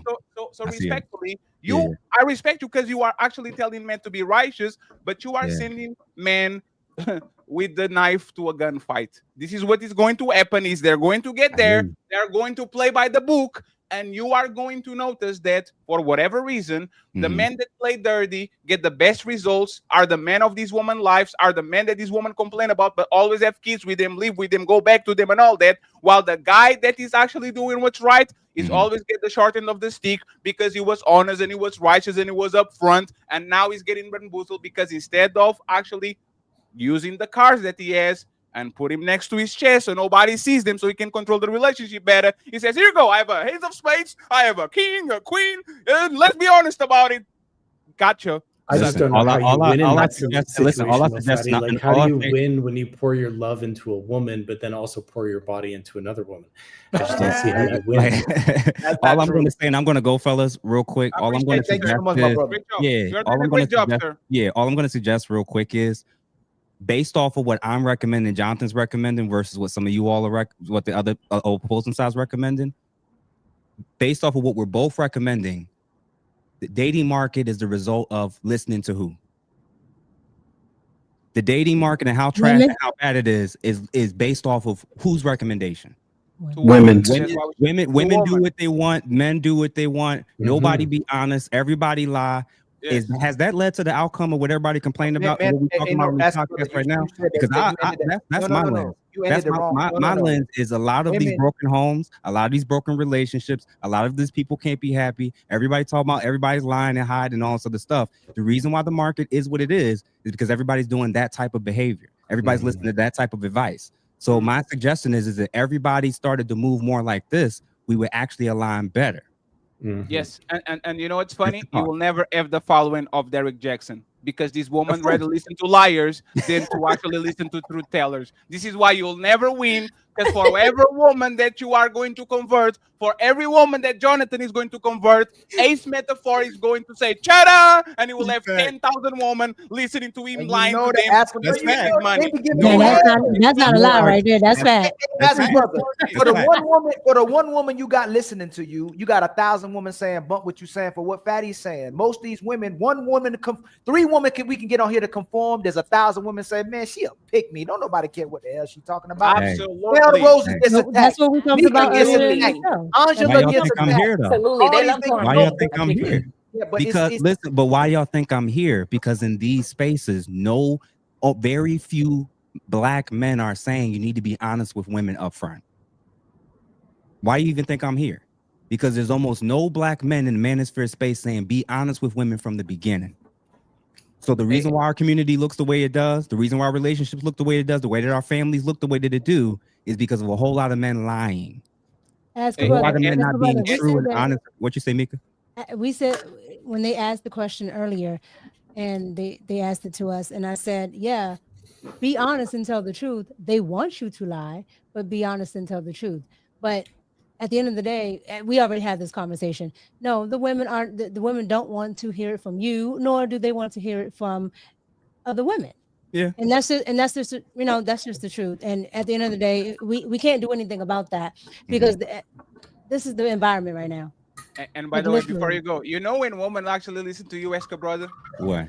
When they have no way out. Hey, I'm on the other side of the wall. I'm waiting for y'all. Come on, ladies. Is the rebranding? You got 3 kids. You divorced 3 times. Now you ready to listen to me. Now send the offering plate. I'm here to now. This is the truth. But you see what I'm talking about. But she didn't win to you because your message changed. She went to you because she needed the rebranding. They go to y'all, they go to the church, they will go to the conservative woman that they will call pick-me's for 10 years, and they will associate to them and says, a woman should be submissive to a man. Not because she actually wants that, it's because she wants a retirement plan. I want a God-fearing man. Why? Because the Bible says that you should provide to your woman, so now they want a sponsor. All of these is performative. These women have superpowers. They were born with the biggest superpower in the planet, which is having a coochie in the middle of their legs. And only when they lose their superpowers, they start to listen to people. While they are Power Rangers, they are flying around, calling the Megazord, teletransporting and all that. As soon as the titty starts sagging and the eggs are not there, and all of a sudden, Jonathan, what is your opinion about how I should get a man? It's always like this. You can't. Patty, when you have your wedding, make sure you invite me. That's all. And I've got to come too, and let's go for coffee. I appreciate Charlie. It's going to be the biggest shit show ever. So everybody's invited for Fatty wedding. I appreciate you, Eska brother. Thank you very much for being here.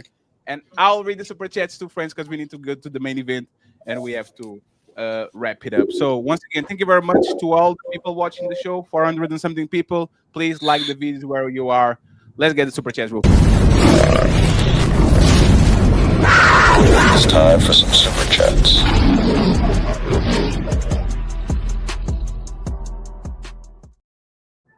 Shout out to Mr. Let me say the first name, Mr. Joseph. Thank you very much for the $25 via Cash App. We appreciate it. Very much to my brother Carl Anderson for the $35 via Cash App.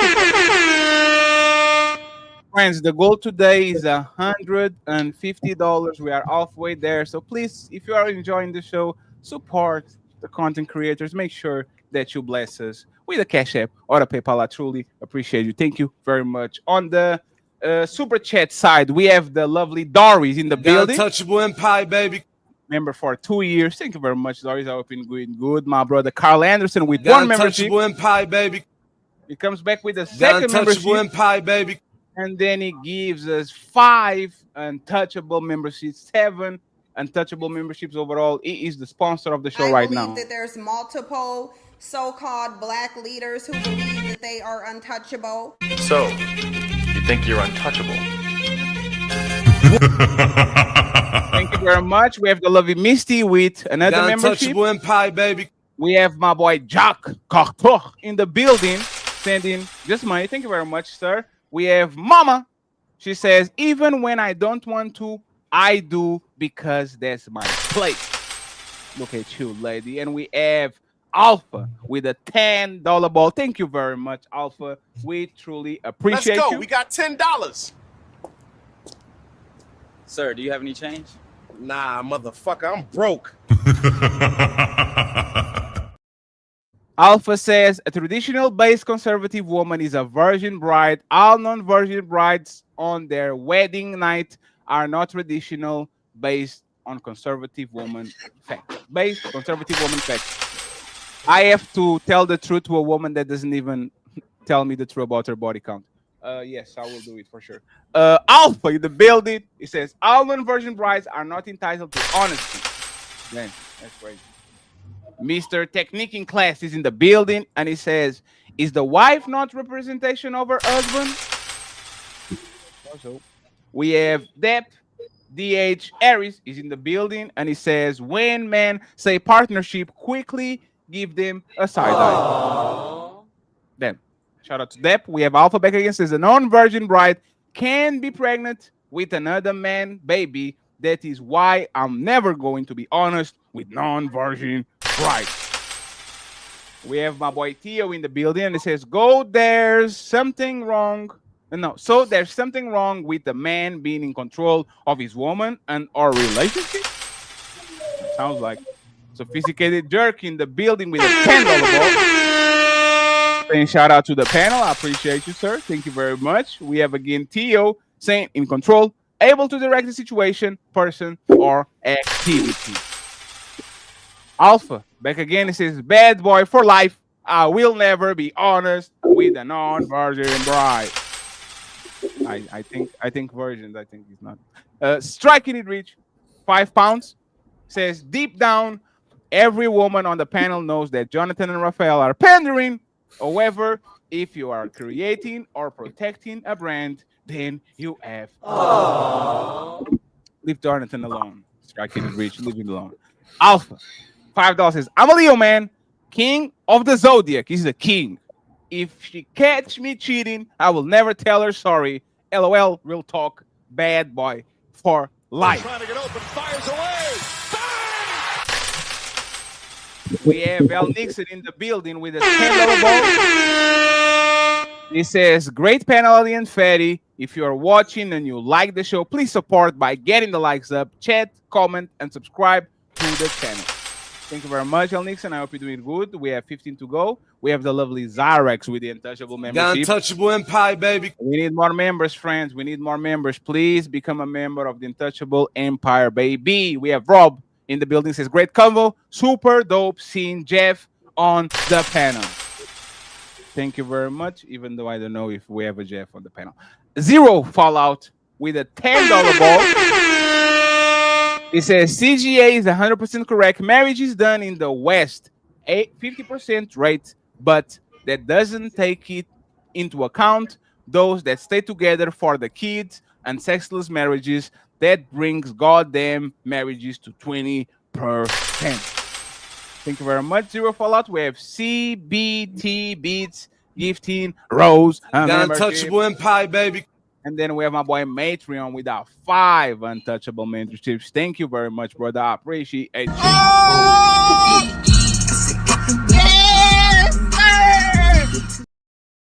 Almost there, friends. We have. He has a down. Thank you very much, brother. I don't know how to say your name. Thank you for the super chat. He says, "Ask a brother." Thank you very much, brother. I appreciate you. Salute to you. Thank you, thank you, thank you. Deborah is in the building. She's studying. Thank you, Deborah, with the fire emojis. And then we have, once again, on Rose side, we have 3M Thoughts Club and Lee Turner with memberships for The her. Thank you very untouchable much, empire, friends. baby.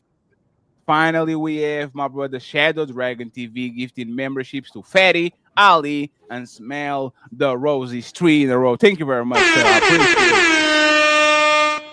We're getting to the end. Zero Fallout says, when are we gonna talk about how women say men are predators, yet more men are being taken advantage of by women? Millions of men have been raped in divorce court, foodie calls, and false paternity. Oh, wait. Shooting from 3. Thank you, Zero Fallout. We have Matreon saying, most women, ego will not allow them to take that control away because they always have divorce on the table. And finally, we have these super chats. Unk be streaming says, Ali's right. As a brother is missing the female right to reign on consent. So having the conversation at the beginning doesn't matter that much. The next one, we have Zero Fallout saying RP at Red Pill has done more than these marriage counselors and Christians. Most of these new laws, like Kentucky, is a response when women can't extract money from men. The old system crash. That is real leverage. Striking Rich says, winter is coming. Is tired talking point. Women don't care. They would rather have fun in the summer of their life and struggle with their cat in the winter. And then finally, Biggie's composition member for 14 months says, salute to the untouchable empire, baby. Thank you very much. Thank you very much. So, friends, the main event, the reason why we are here. Okay, the reason why we are here. There was a debate between two very massive content creators on our space, Andrew Wilson from The Crucible and Coach Greg Adams, that promotes the free agent lifestyle. I'm very familiar with both of them. And the conversation ended up in an impasse because Coach Greg Adams has more of a negative, like doom and gloom type of approach where he thinks that we are done, the relationships are done. These women are not going to go back to God and the kitchen and being submissive and all that. And we have on the other side somebody like Andrew Wilford that's a little bit more hopeful that if these women go back to the Orthodox Church and they go back to getting all these systems where she can actually be incentivized, propaganda and all that, the women are going to go back to what was happening in the 50s, right? So my first question, and actually let me get Smell the Roses first, and then we go to the rest of the panel. The question is this. What if solutions like church marriage and anti-abortion laws work in reality? And I'll repeat it again.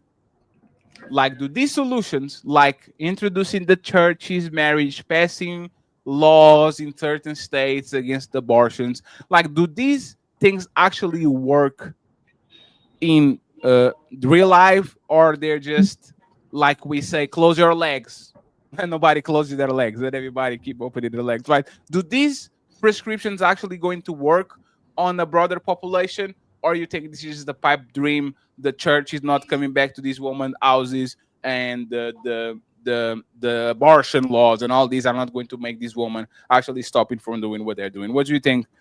Smell the Roses, and then we can get Alicia afterwards.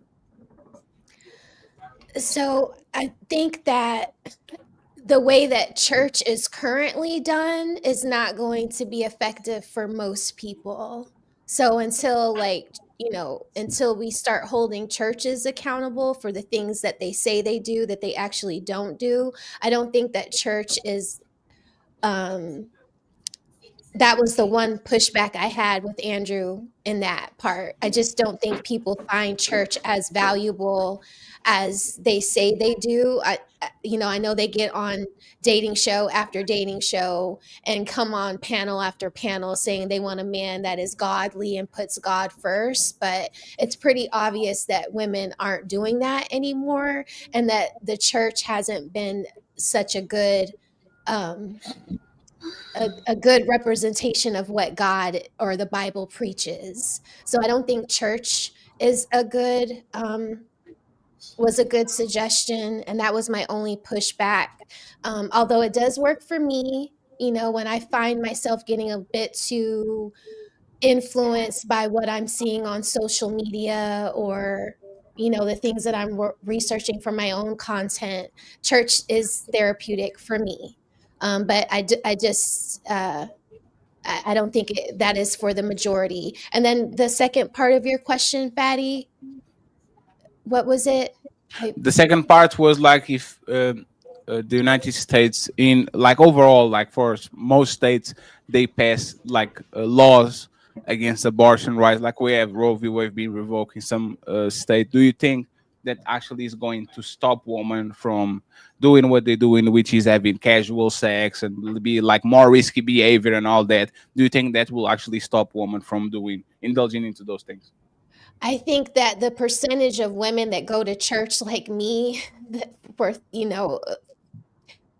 maybe for like 10% of women, if you took AB laws in full effect and you put them in every state in America, I think probably about 10 to 15% of women would change their would curtail some of their sexual escapades and maybe think about them a little bit more seriously. But for the majority of women, I think they will find a way to get that AB and keep living that promiscuous lifestyle.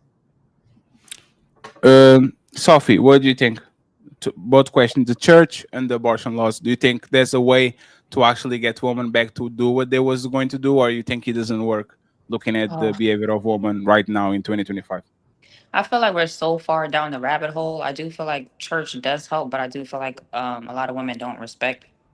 A lot of modern women don't respect the ideology of church as much today, and I would hope that if they did fix some of those laws, that women would have to think twice about who they're sleeping with if they knew that they just could not go and just get the baby pulled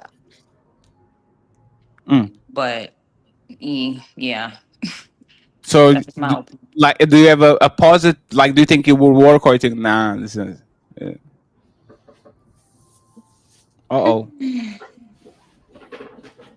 That's hard to say, but it's like how reckless people are now. I like Smell the Roses said, I do feel like there's a large percentage of women that would try to find other ways. So they will still do it. They will just try to correct it in a different way instead of going to the clinic. Yeah. CEO, what's your opinion about this? What's the question? Damn. Church. Woman going back to the church and actually going back to the structure of the church and have it like propaganda, push them to be more of homemakers and all that. Does that work? Do you think that actually something that's going to make these women go back to what they were before, like we praise? And do you think abortion laws, if they were passed, if they were passed in the United States for the most part in most states, do you think that would kind of stop these women from having risky behavior, sex, casual sex, sex without protection, getting pregnant and all that? Like, do you think these two measures work or not? I think women are always going to end up in the church later on in life, and I don't think the abortion laws are going to stop women from having risky behaviors. I think today's women are gung-ho on doing what they want to do, so that's what I think. Blu-ray, what's up, man? Do you think? What's up, fam? How you doing, brother? Do you think this would work, or you think there's no chance that women go back to what they were before, even if church and laws are involved? All right, so we got to put things in when we talk about the church. The church is the actual people, right? And we have people that actually go in the building, and then we have people that actually dictate their life based on the scripture. So, like the Bible says, the letter killeth, but the spirit give life. So just because I go to church does not mean that I value what the preacher is saying. That does not mean that I'm actually living my life according to what the Bible says. If each and every one look at our lives, any issues that we have, you can find in the Bible that we are violating the scripture in some shape, form, or fashion when we look at any mistakes that we make in life. So if they value the Bible and they actually apply it to their life, the church always works. We cannot let people go into church who do not value the Bible and who do not live according to the Bible dictate what the church is and who God is. Because when we live according to the scripture and we value this book, then our lives are lined up with what it says. So does it work? It works every time for those who actually apply it to their life. Like my grandmother, right? My grandmother was a preacher, all that. And I never seen my grandmother curse. I never seen her step out on my grandfather. I literally seen a perfect woman, in my opinion, because I lived with my grandmother and my grandparents, and the women that she associated with, all of them were in church. So I didn't have my grandmother and my family members going to church, and then when they got out of church, their life was 100% contrary to what they preached in the church. So I grew up around women that actually went to church and actually followed the scripture. So it will work for those who apply to, as far as, and so when you talk about the culture, who let the culture dictate their lifestyle, of course it's not going to work for them. And when it comes to the abortion laws, like I said, if you obey the Bible, you don't have to worry about getting an abortion. What about you, Jonathan? What do you think about this topic? I 100% agree with everything that Blu-ray just said. We all need more God in our lives. We need to follow the Bible. It's a book on how to win at life, is really in my mind. It's truly just a book. Whenever I'm in doubt, I ask what would Jesus do? I follow it. I try to follow his footsteps. I pray to God that I can follow his footsteps every single day, and that's the best I can do. So Blu-ray, I think you just put it perfectly. Do you think most of these women are willing to actually look at the Bible as an instruction manual for their life, or do you think is a no-go for the quality of woman right now?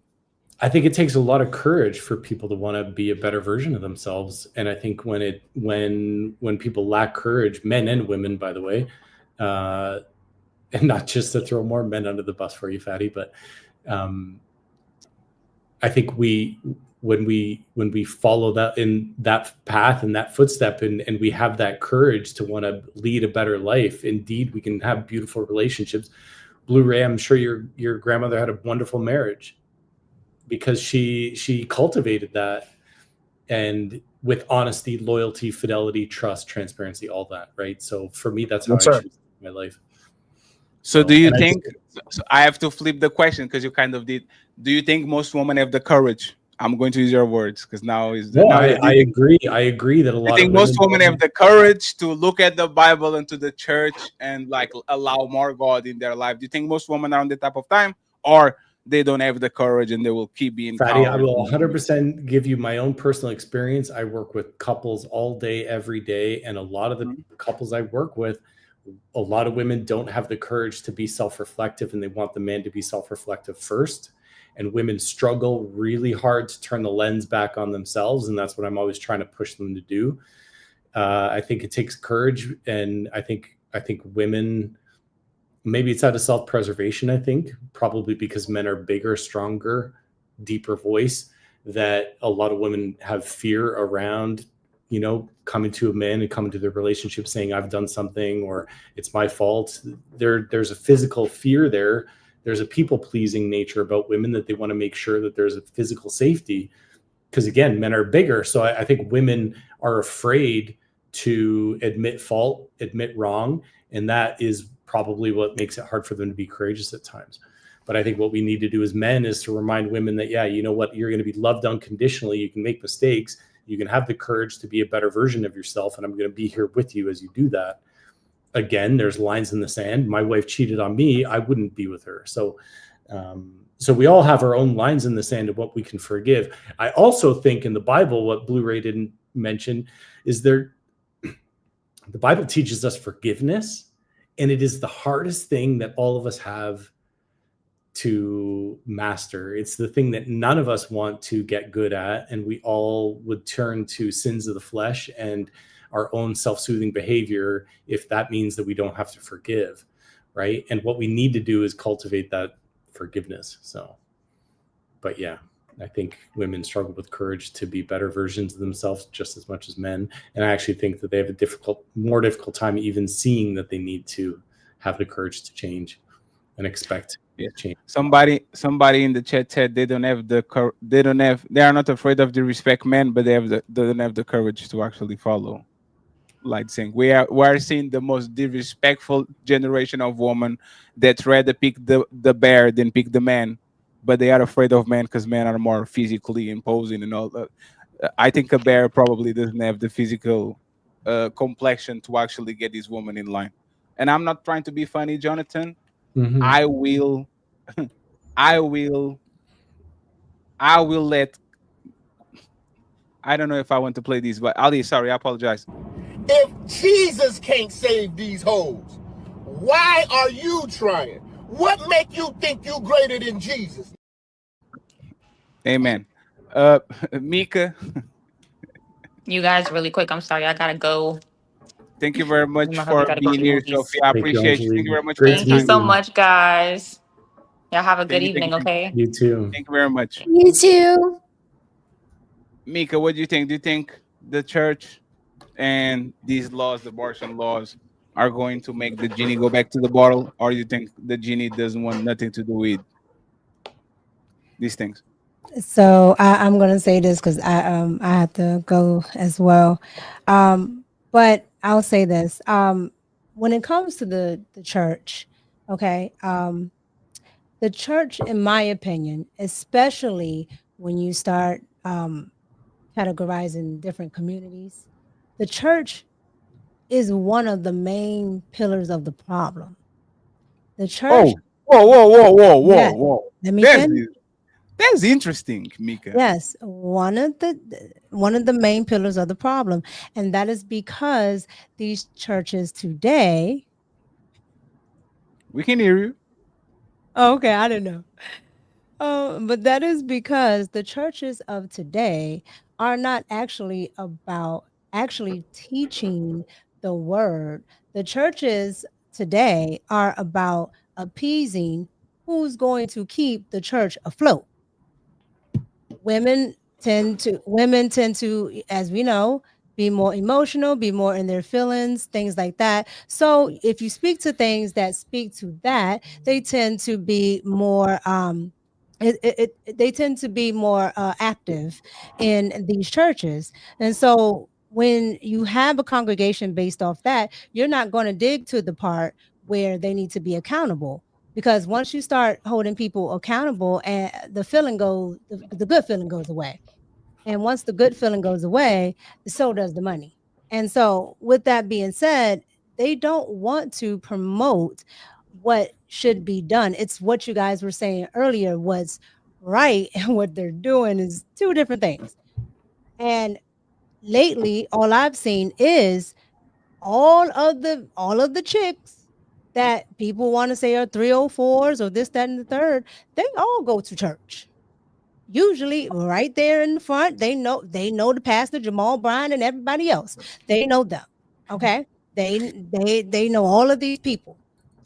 And the reason is because they are the ones supporting these churches. So no, I do not believe that the church would be any help because they're helping perpetuate exactly what the rest of society is doing, if not on a grander scale, because they have been mostly ordained, so they have to be correct.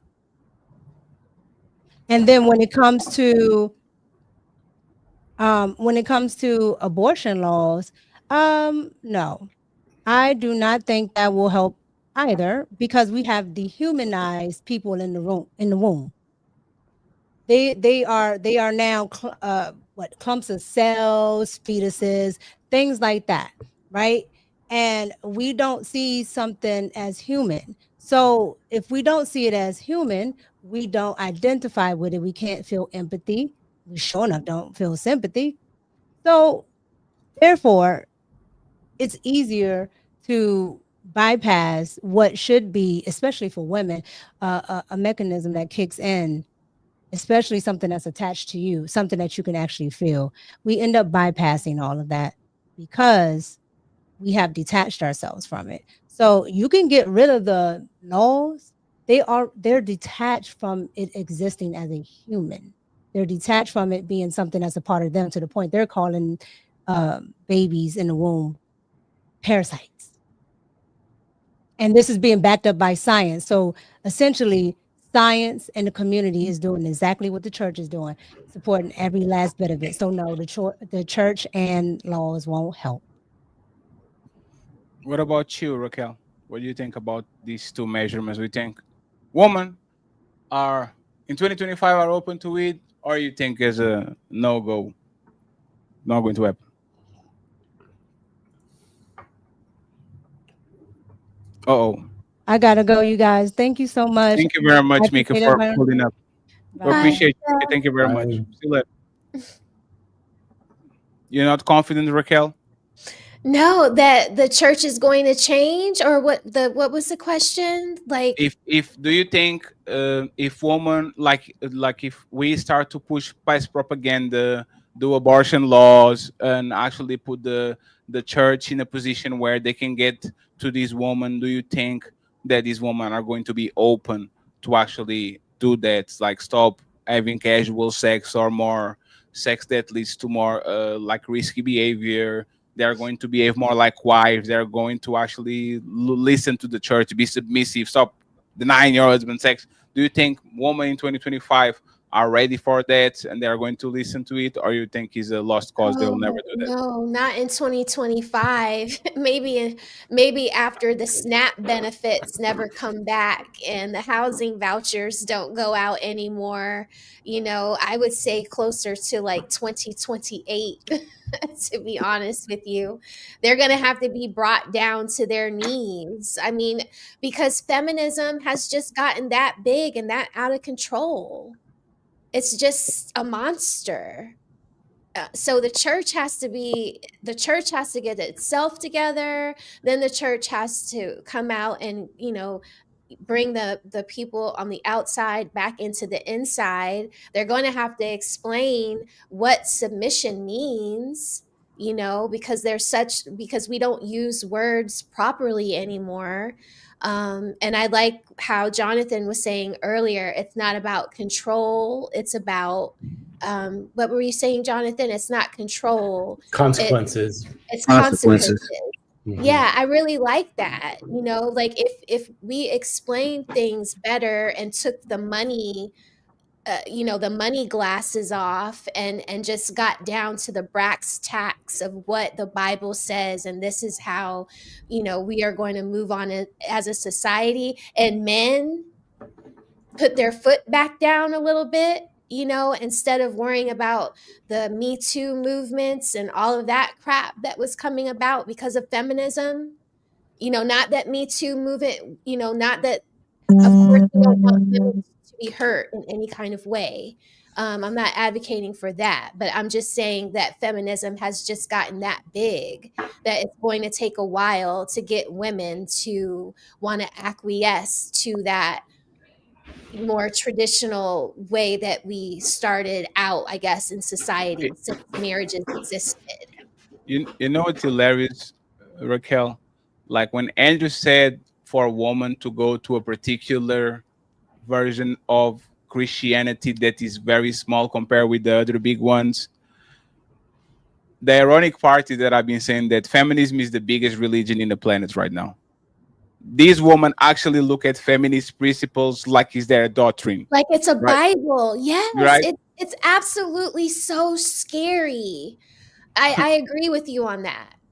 So it's kind of hilarious that he thinks that like the conditioning that we're going to actually like if you put food in front of somebody, like they're the one if I'm addicted to fast food, I'm not going to eat rice and broccoli or whatever you put in front of me. It's not that I can find it. I know in the supermarket exactly what the aisle I should avoid and what the aisle I should go. It's available, it's there. But if I'm used to go to the pizza and the hamburger section, that's exactly where I'm going to go. And the rest of me is going to be noise. Like, it's not that these women don't know where to find these. They only go there when they have no more hope. Like, it's like a homeless person or a person that is going to lose their shit and know there's money. You know where he's going to go last? He's going to go to the church. Please, can we get some food? Please, like, that's what it is. That's what happens. Is it literally the last stop, the last. If I have a problem, let me go to the church because I think they're going to help me. And for the most part, I think these like the laws. Come on, man. These women going on in mass to Colombia to get BBLs. Do you think they're not going to go to Mexico to get an abortion? Like, you really think that these women are willing to spend thousands of dollars, get all their ish fucked up for weeks, having a very complicated, like, they will do that in the back of a hotel like they've been doing if they don't have the money for. If there's not a clinic, they'll find a place to do it. These women are risk takers. They're not going to stop doing something because they has dire consequences, because sex is one of those things, and they're not stopping. They're not going to stop. They're not, unless they get caught, unless it's beneficial to them, they're not going to do so. And just to wrap it up, you can sell religion to a person that will change religion if they deem necessary. And I don't think people actually understand, if I can convert you to Islam, if I am a billionaire or I'm a millionaire, and I can come to the West and pick a woman, and now Janet Jackson, Rihanna, whoever the woman of the hour, now you become a devout Muslim, or Brittany Renner. If I know that as long as I have enough money and power, I can come on the West and make women change 90%. My 90% of them can change their religion so they can actually have access to the money and riches that I have. How can I'm going to convince a woman to actually stick to one? She will stick to one if it's beneficial to her. And as soon as it's not beneficial to her, she'll find a way to actually go ahead and pick either other one or doesn't pick one at all. So, not going to happen, unfortunately. Coach Greg Adams is, even though I think he lost the debate because we're talking about being technical about what wins and what lose, contradictions and logical entanglements and all that.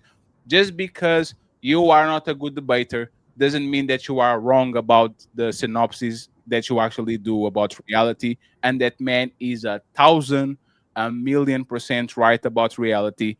The problems that we're having right now are going to take decades to actually solve. And the men that are choosing to get married today, either they're going to eat the shit sandwich or they're going to eat a sandwich with shit. Like, one or the other. Pick a side.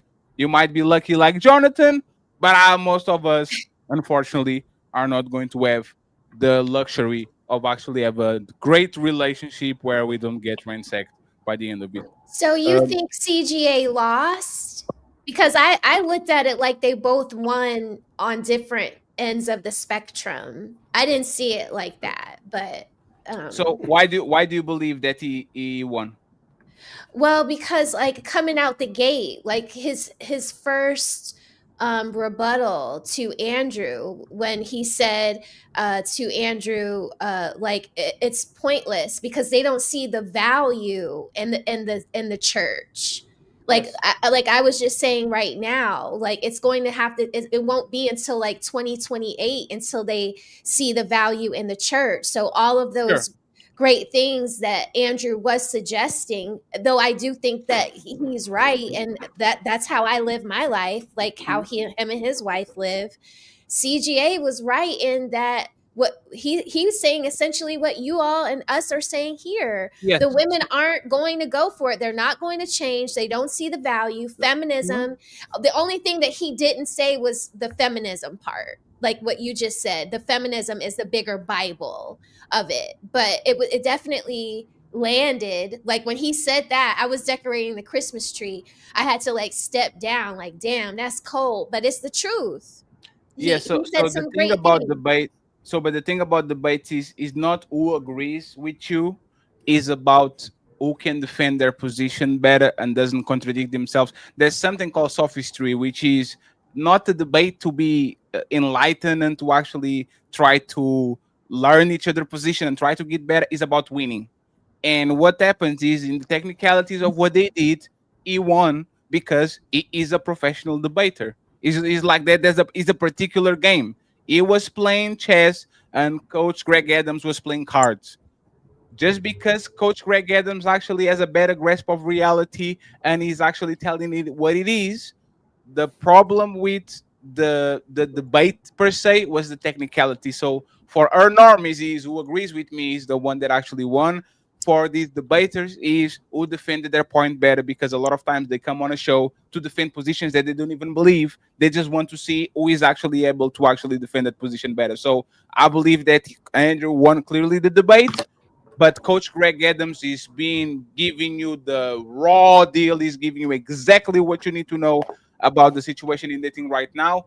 The problem with Coach Greg Adams' rhetoric is that he is the final boss of the red pill. Most of us men are one blowjob away from going back to the plantation. We come to this place so we can know how to deal with women, so we can get more money, so we can get more muscles, so we can understand women better, just to go back to the street and to try to get a woman. All of this what we're doing right now, getting more money, more status, more is literally to go back to the street and to pick up a woman just to improve yourself. So most men will never going to listen to what Coach Greg Adams has to say, because Coach Greg Adams is a realist, and most of us need hope in our life. We need somebody to tell us, "You can do it, brother. Go ahead, you got it. Just be strong. Just swim a little bit faster."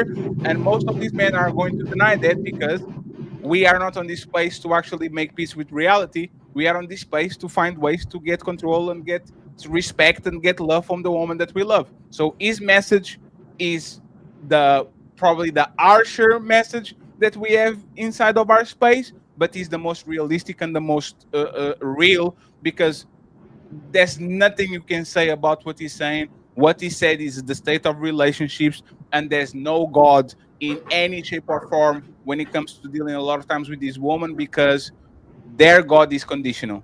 Is conditional depending.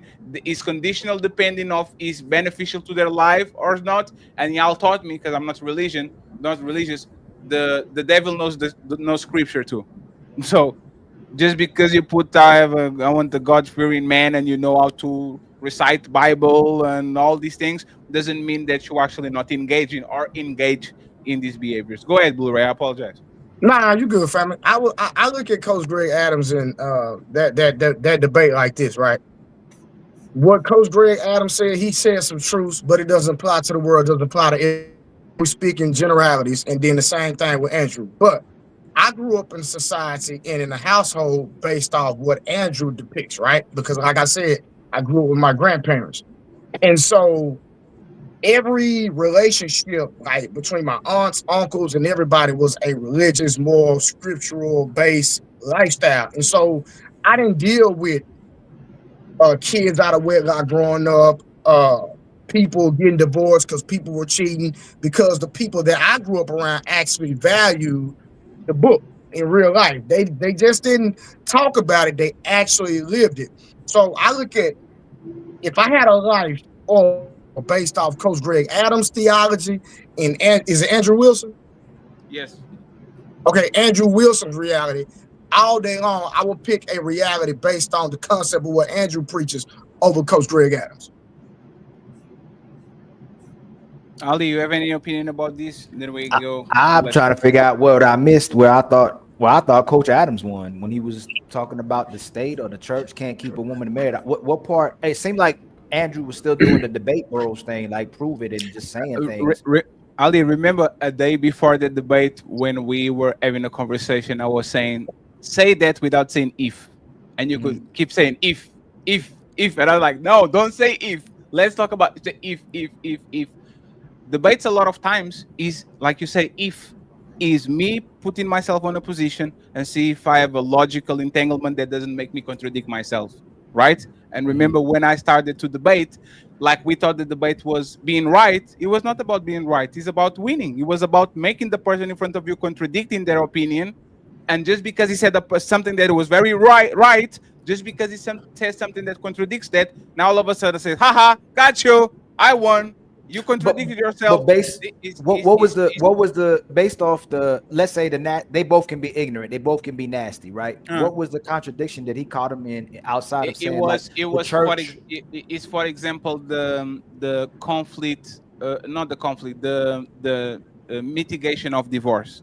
Both of them talk about mitigating like factors that is going to actually take you to divorce. First he said no, it's not about mitigating divorce, and then he said yes, it's about mitigating divorce. And if you actually look at that debate, there are certain points where coach kind of contradicts himself or double talks, not because he's bad faith, but because he's not a debater. Andrew Wilson has 1,000 debates under his belt.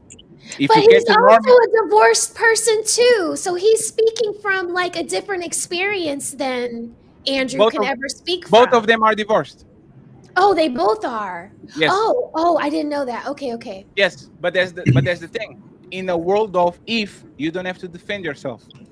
In the world of if, you don't have to defend your track record, because if is conditional, is ideal. If this happens, this happens. So I get it now. While coach was kind of talking about I his thought that was the way he was talking. Coach Greg Adams was talking about himself and what he sees, and Andrew Wilson was talking about a hypothetical situation where if stars align, this and this happens, and this is the way that we're actually going to get. Yes. But that's why I thought, guys, I just want to jump in and say I gotta head out. Hey, thank you so much. And I missed the debate, so I don't have a lot Jonathan. to offer for this conversation, but it was such a pleasure to be here, guys. Hey, thank you so much for coming. It was a pleasure to have you, my brother, man. I appreciate you. Hey, friends, go follow Jonathan. Okay, the links are going to be on the description. Jonathan, next time we're going to teach you how to simulcast, so you can simulcast. Yeah, definitely, absolutely. YouTube. Just invite me back anytime you guys want me back. Yes, sir. We appreciate you, Jonathan. Thank you very much. Amazing, guys. Take care. Thank you. So, like I said, we are talking about two completely different things. Okay, I can say, who is the best lumberjack, Hulk or Thor? And Hulk with one punch can literally pulverize the whole forest, but that's kind of not lumberjacking. See what I'm saying? You kind of put the trees down, but there's not lumberjacking per se. On this situation, we're talking about technicality versus real life consequences, real life application.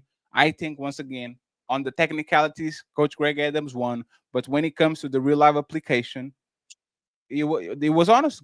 No, sorry. Andrew Wilson won on the technicalities, but when it comes to actually application in real life, there's no way that you think that these women are willing to go to your little church when even your track record show that, for example, your wife, the people that are on your congregation, all of them have a lot of interesting past. Let's go with that. I have to go. Like they were even addressing the marriage rate in Catholics, Presbyterian, and it showed they had high marriage rates too. Like even if you're married, people aren't staying committed whether they follow God or not. The state isn't keeping people committed. Nothing's keeping these women committed unless they want to get committed. So I got to go back and watch what he got them on the technicality part, because everything that Andrew, like you said, was saying was if they follow God, if they was in the church, if they were doing this, everything was if. Yes.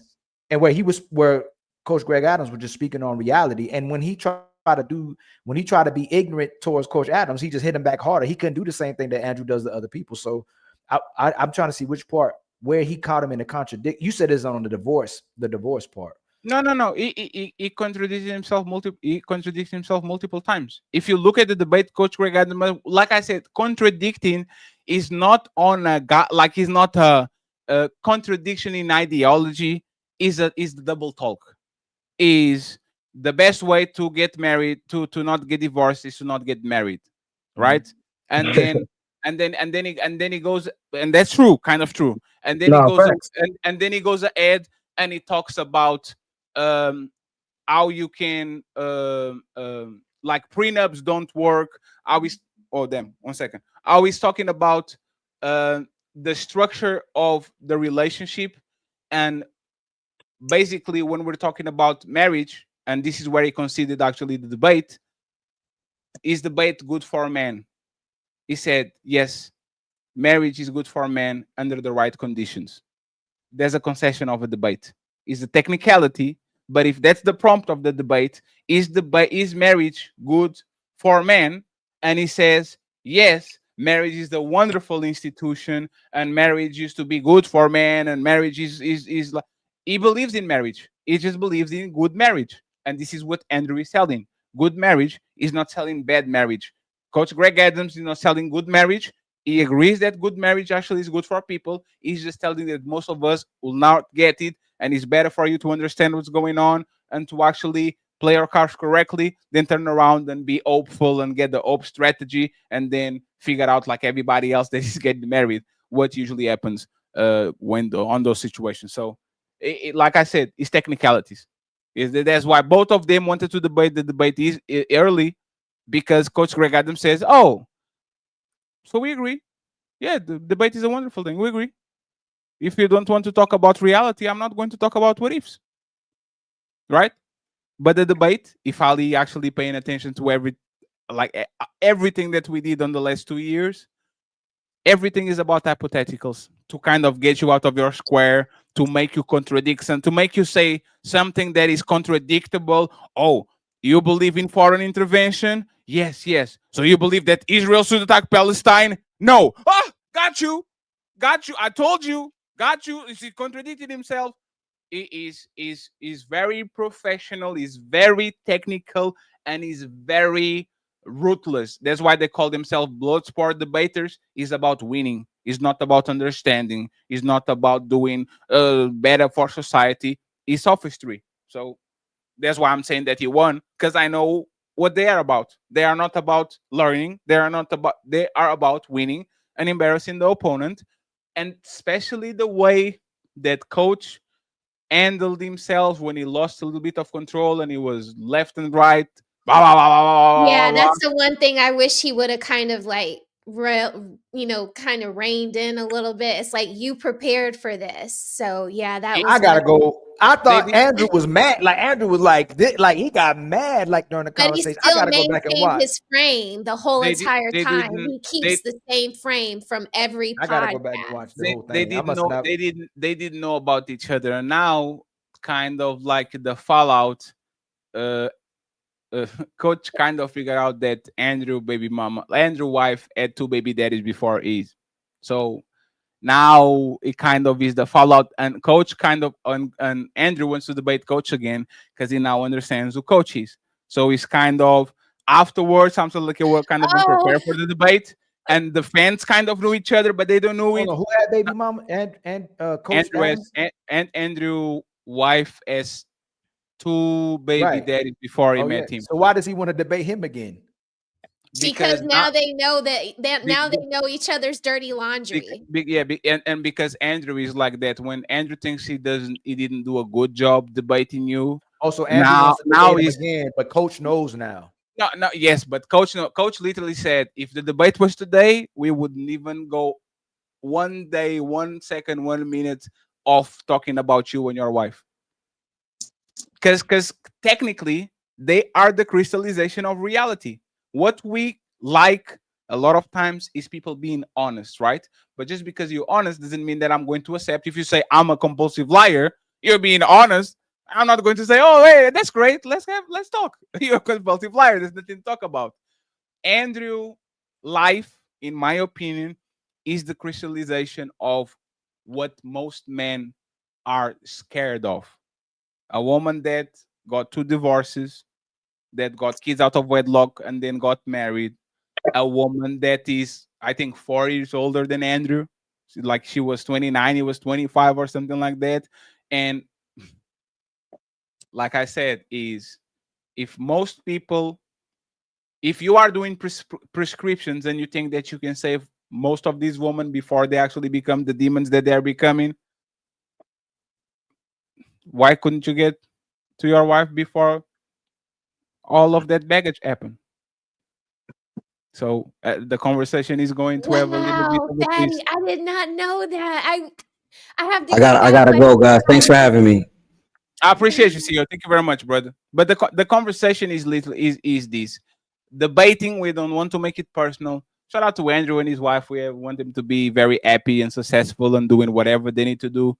But like I said, for the most part, in my opinion, is like if you couldn't pull it out, what is the chance of the average man to pull this out?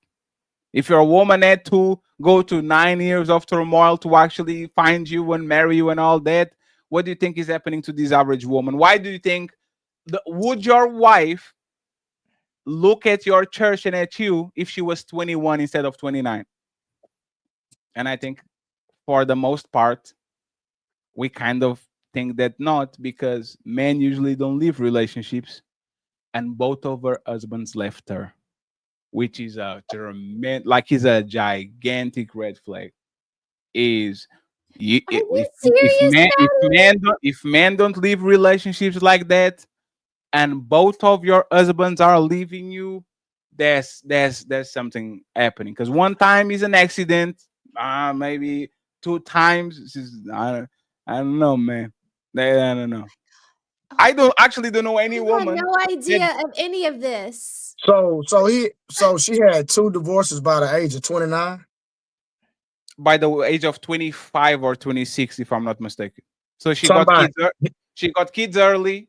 She got kids, got married, got divorced, and then got kids with the second dude, got married, and then got divorced. Both of the relationships didn't last, like, I think more than 3, 4, or 5 years.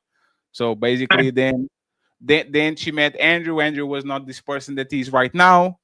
A couple of kids later, he becomes this big YouTuber and content creator, religious zealot, and all these. The message, perfect, sounds great. Respectfully, you can't even bar people that have these murky pasts from coming to your congregation and pretend they are they are delivered. I am delivered. I am not gay anymore. I like women. Right? It's like it's like, I don't know about this. Like I said, debating, pretty good debater, probably one of the best, if not the best. Real life application, I don't know. You see, me, Freddie, I'm the type of person I respect real life action over your words. You know what I'm saying? Like I'm the type of person, right? I've been a public figure for a long time because of, me training and who I trained. And I'm the type of individual, can't nobody come earn me out about nothing, because I'm not fake on no level. Anything that I preach, anything you get on my background, I can talk about it now, and you're not gonna find no dirty laundry on me, because I just always been I wasn't the type of dude that got notoriety and then got women. I had women when I didn't have a car. You know what I'm saying? Yes. So I can see that. I can see that. The thing is not holding your real life against you, because Kevin Samuels was a 2-time divorcee. You will learn a lot from people that had failed businesses, or people that like, see what I'm saying? Failure actually is a learning mechanism for a lot of people, and is a great way for you to look at it so you can avoid it. But only situation is like, it's damning. It's like y'all couldn't even do it yourselves. You see what I'm saying? It's like me preaching fitness, and you see me looking like this. See what I'm saying? It's like, we know, fatty. Yeah, Hey, the let me say something, caloric deficit. Freddy, And you can I need say to, something, bro? it's like, brother, you Freddy. kind of right, but shut the fuck up. We know. Fatty, why you are not fat, bro? You always kind of joke at yourself, but you're not fat, bro. I'm not. Hey, sir, my name is Fatty for a reason. It's because I'm tall. But but you see what I'm talking about is, like, everybody. I think these people that lose 50 pounds, like, there's an 80 or 90% chance of you getting that shit back. See what I'm saying? It's not that people don't know what to do. Is that once these people get into certain types of behaviors, it's very difficult for them to not relapse. Either you be an alcoholic, you being on drugs, you addicted to food, you addicted to sex. If you was a hoe before, if you are a man that is about that life, it's very difficult for you to just stop. You might give it a break, which is most people do, But if you are a mean person, if you are an evil spirit, if you can't get along with people, if you're selfish, you might stop because you are new at the job, you have a new girlfriend, you have a new boyfriend, you want that house, you want that car, you want that kids. As soon as you complete the checklist, that's when you know the person is in front of you. As soon as you meet that woman in front on divorce court, that's when you know if that woman actually fucks with you. As soon as that man gets $1 million, that's when you know if that man rocks with you or not. Like most people Facts. get corrupted through power, and for the most part, absolute power corrupts absolutely. So if these women are so powerful because their body is something that gives them attention, give them resources, give them all of these, I don't think that you can. I don't think that you can convince them to follow certain ideologies that are better for them when they don't think that the ideology is better for them at all. So let's take somebody like Kevin Samuels, right? Like I did listen to him, and I like a lot of his, a lot of his messages and things that he preached. But I can rest assured that before he got money and notoriety, he'd have had the women that he had access to once he got the notoriety, and he was known for saying that he a trick, that he paid for women. I've never paid for a woman in my life. I'm not gonna pay it. If you don't deal with me for me, I'm not gonna deal with you. And I've had some of the best of the best. So I understood the entertainment versus who he really is, because if he didn't have the money that he had, if he wasn't paying for it, he wouldn't even have them women. Period. Yes, but that's the thing, right? Is I don't see a problem with tricking, and like if you're honest about it, then you are tricking for a reason. I don't have no problem with that. Rather that than you trying to spend $1,000 impressing a woman that wouldn't even sure. spit on you if you are on, like if you were on fire. See what I'm saying? 100%. Sometimes it's better to take it out of the way. Sometimes if you know that a $300 dinner is going to get the pennies already on the chair, it's better you doing that than a death by 1,000 cuts, and you have to give her attention for 3 months and sending her a message and talking to her and do this and do that. Like is you being practical and you solving a problem, because men usually are problem solvers. No, so what I'm saying is this, right? I had friends that were millionaires, yada yada this, yada yada that. We all go out together, and they used to always say, "Trade, why you don't have to do the things that we do to attract women?" I say, "Bro, I'm gonna always be myself. I don't have to spend a certain amount of money to attract no woman. I believe in authenticity. Like I said, I've been having women since I was on big wheels. Girls always have been attracted to me. I've always had the gift of gab, so I don't have to be extra just to attract a woman. You see what I'm saying? So I feel like that just being your authentic self, and women go at the end of the day, because you can only lie for so long. You can only try to trick somebody for so long. If you just spending money, a lot of women don't even respect tricks anyway, because they just want to get the money so they can go on about their business. So Blu-ray, but this is the problem with this conversation, right? And a lot of times we confuse things. There's two conversations being have. No, for sure. Is getting woman, which you are very adept, and is keeping woman, which even high status men are not being able to do it. The Tom Brady's, the Jeff Bezos, the Bill Gates, the Michael B. Jordans. Getting woman is the introduction to this space. Keeping woman is the end all be all. And even the men that have very easy to with women, that they have the gift of gab, that look good, that have money, even those men are not keeping their woman long term. And this is what Coach Craig Adams is pointing out. If you are an overachiever, you are 6'3", you have money, you are the king of Boston, and you are the GOAT of the NFL, and you look like you're Clark Kent, and even you can keep your woman. Even the richest man in the planet couldn't keep his woman. Like, what are the odds of us actually doing it? Goes against the message, even with God. These people, like especially Brazilian people are hyper religious, way more than the American people. Like they are, everything is thank Jesus, God, Jesus. They score a goal, Jesus. They shake your hand, Jesus. Everything is Jesus. And their society doesn't reflect like what the words of Jesus are. They don't dress like it, they don't behave like it, they don't move like it. It sounds more like something that was put on your head, not something that you actually chose.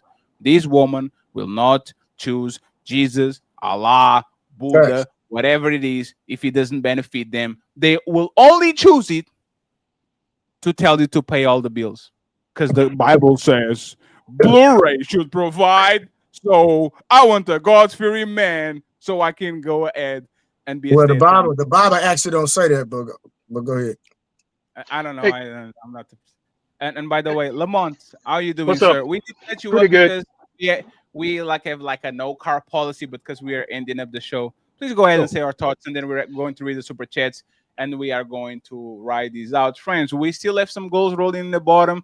If y'all can help reach us, I would truly appreciate that. Bless us in the Cash App, bless us in the PayPal, and try to get us a couple of members so we can have a little bit of a great weekend. I'll see you on Sunday, by the way, friends. Ladies first. Tomorrow I might do a panel. I'm not sure.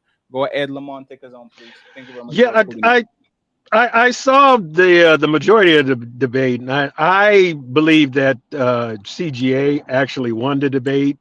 Andrew there's a lot of things that he said was just factually inaccurate, and I'm the victim of a divorce as well, so I listened to CGA.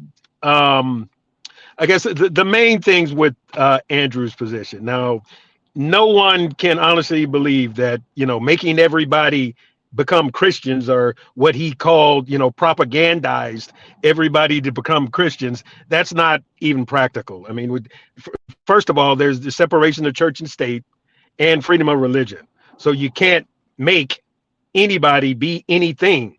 That, as I see it, right, I guess we could revisit Andrew's position if and when he gets a divorce. But as I see it, the only way to fix relationships is to make family law courts, bring them back in line, 100% compliance with the federal constitution. Okay. 50-50 custody of children, unless somebody is adjudicated in a criminal court of child abuse, abandonment, or neglect. DNA test at all live births. Fault divorce becomes an option. And no fault divorce really becomes no fault divorce. A no fault divorce should be over in a month. It should not be lingering on for months, years. I know people that spent $1 million on a divorce. There's no way in hell that should happen to anybody in this country. So Coach Greg Adams' approach is a practical sense, trying to make sense out of the entire divorce process. Because, all it is in reality is just a financial scheme to bilk, the American public out of the marital estate. That's all it is. It's not complicated. It's just a scam to get, the money that was in the marriage, to get it in the hands of attorneys and the state. Hey, Lamont, actually we need to review that debate. The lead attorney.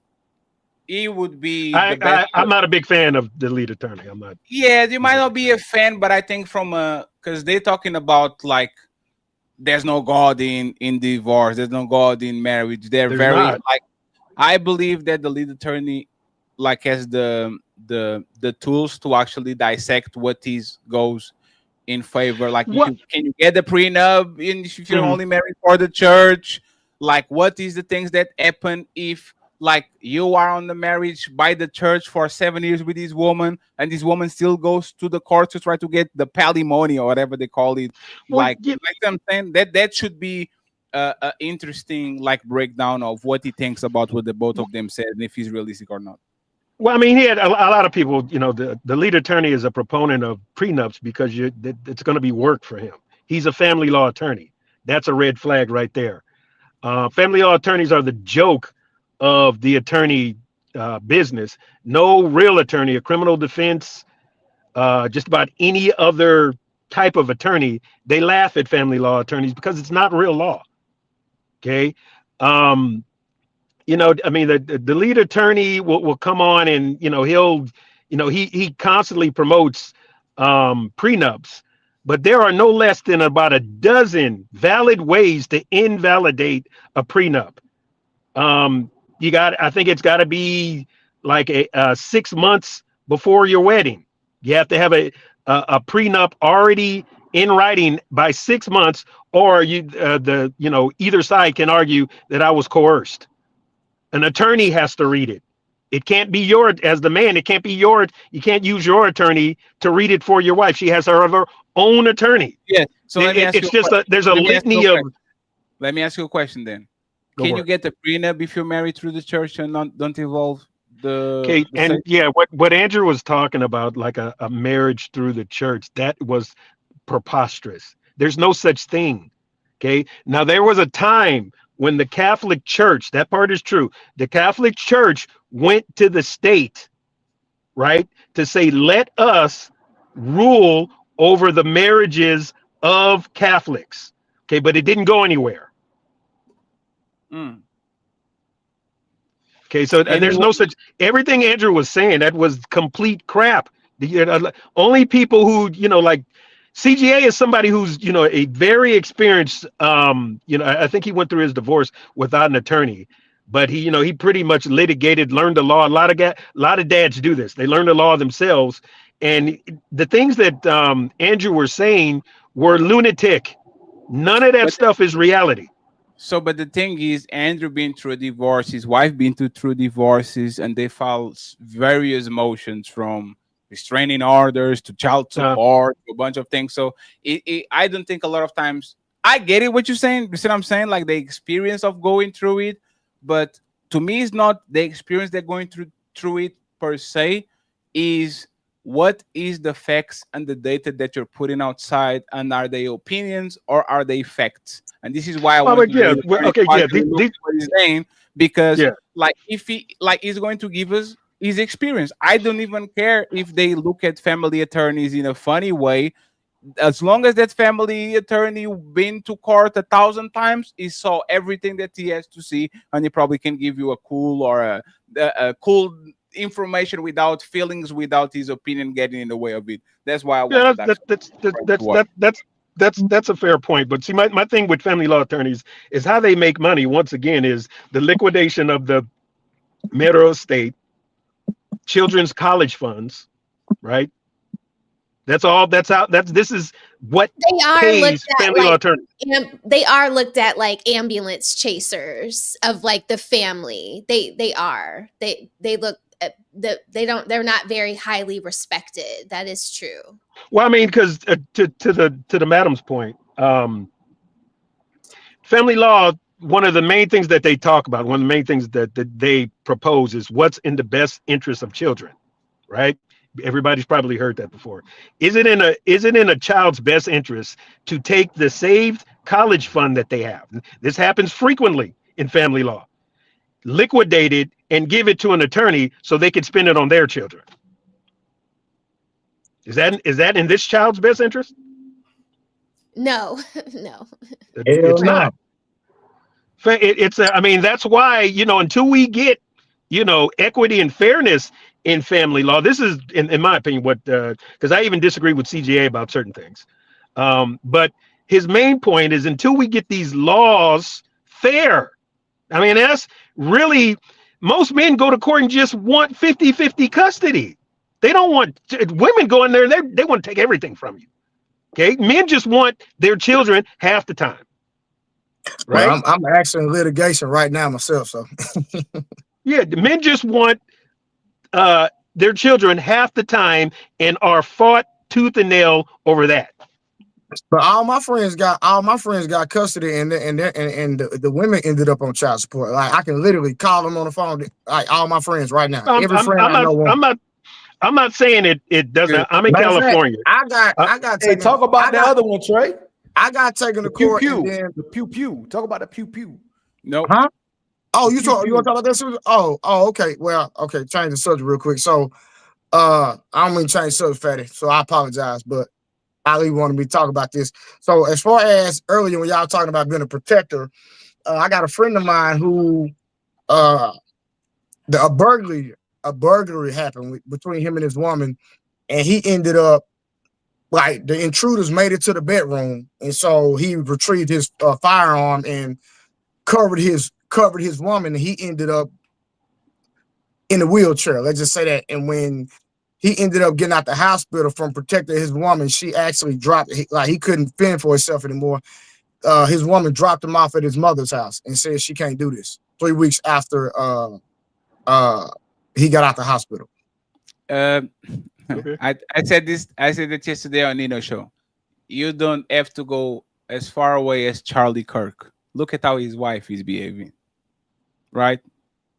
Like, look at how he behaving. No tears, going outside like he's WrestleMania, going to various podcasts, saying to JD Vance, "My husband is irreplaceable," but I see a lot of him in JD Vance rubbing her head and the tie. That was so bad. That was so bad. I was gonna make some content on that, but I don't even know if I should. But yeah, the hair, the like grabbing the back of the neck was a bit much. It's crazy. It's respectfully, Leonardo DiCaprio died on the Titanic. Rose will get another man in a week. She cheated on the guy with the Leonardo DiCaprio. She will cheat on Leonardo DiCaprio with another. Say your other one. The point is this: a lot of women say they want protectors, but like I say, you'll never know what a woman would do until she's actually in the actual situation. Period. True. But the Titanic. I'm not leaving my husband if he gets cowed, and I know it's frustrating. But he's saying he don't know. But he just saying we don't know though. But I know he ended up a vegetable. So if your husband was a vegetable, you know uncertainty that you'll be able to deal with that for the rest of your life. I can't say you wouldn't, but the situation had presented itself, so you can't say you would. It's like I got a homegirl whose husband just had a stroke, and that she already in the streets. Okay, so there's an example that I think I would probably be like if we're using the vegetable term, Blu-ray. Now, y'all remember, I can't remember what that guy's name was, but his wife ended up with like dementia or Alzheimer's, and she was you're talking about the Notebook? No. I know. No, this was actually a black man and his wife. Y'all help me out in the chat. It was a black man and his wife. His wife was actually, I think she was a renowned author or movie writer, but she ended up getting like Alzheimer's or something. And he ended up, I think her name starts with B. I can't remember. I'll look it up while we're talking, but he ended up moving his lover in the house, and they were taking care of her together. And the wife, I think I remember that story too. She wasn't herself anymore, but he couldn't leave her, but she was clearly gone. But she wasn't brain dead. It's weird, right? Like she was still living, breathing, talking, walking, eating. They were living in the house, but she didn't know that was her husband anymore. And he needed to move on, but he didn't want to leave her in a home or anywhere else. I think her name was B. Smith or somebody saying like, B. Smith. But yeah, I couldn't leave him. I wouldn't put him in a home, y'all. I would just have to suffer through it. I was raised Catholic, so we're fine with suffering. You know, we will suffer to get to the other end, and then at least I can have my integrity when I get there. And all Blu-ray is saying that you may be that woman, and we'll never know. But you may, because I'll say the same thing too. But most women are leaving their men when they're healthy, so we doubt they'll stay with them when something happened to them. That's why. That's all we're saying. They leaving when the man healthy. Get it. So I'm sorry. I don't want y'all to all think that every woman would just freaking leave y'all when it gets hard. No, you have to. No. If you're raising sons, you have to prepare men for that. That's what might happen. We're not saying everyone will do that, but most part will. We have to be realistic. If most men out here putting their hands on women, we need to make people aware of that and be realistic. Of course. Hey, I'll never put my hands on a woman, but most men are. I'll be like, brother, I may not trust you because most men are putting their hands on women. So we wouldn't want to mislead our men. If this is what's happening in society, we have to prepare men. Hey, she might not do it to you. And there might be some women they may not, but majority will. Just be prepared. You know, just be aware. You would want to teach your sons to be prepared. You know, it's like we say that most women, as soon as you lose your job, you have like a clock, and if you actually don't get back to that hour, she probably going to leave 6 you. months. If women are leaving you because you lost your job, imagine if you become paraplegic and that lost your leg. If that comes with a check, maybe she stays because the provision's still there. She now has an incentive to take. No, it's true. Like a lot of these women that actually are taking care of the person they're with is because They get disability. He's right. He the get disability comes check. with the check. Like I don't have to leave you. I will take care of you and bathe you and all that. This is going to be my work. We pay the bills with that check, and then I'll fuck Tyrone in the morning when you go to the like that's the hey, but that's life. That's Nah, I've seen it. I actually have respect for that. What I don't have respect is your man try to defend you, like his grave still hot, the body is still a little bit like it didn't even decompose, and you are already looking for the replacement. You are not mourning the dude. I know everybody mourns in different ways, but bruh, if there's an afterlife and your husband is a ghost, and if Charlie Kirk is going around and watching this shit, he like, damn, oh, y'all really didn't fuck with me, bro. There's no way. Yeah. Like I'm telling you, man.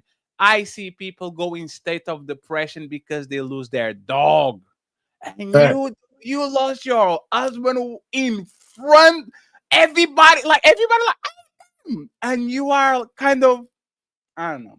I don't know. Bulway, salute to you, my brother. Thank you very much for being here. The lovely Raquel. Thank you very much, Raquel. Thank you for having me. I appreciate you. Thank you very much. Don't worry, I'll take your stream off as soon as we're done with you, but I'm going to kick you out of the show. Great show. I appreciate y'all.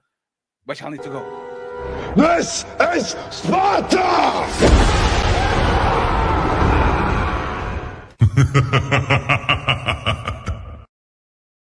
Great show, sir. Great panel. Great panel. Great panel.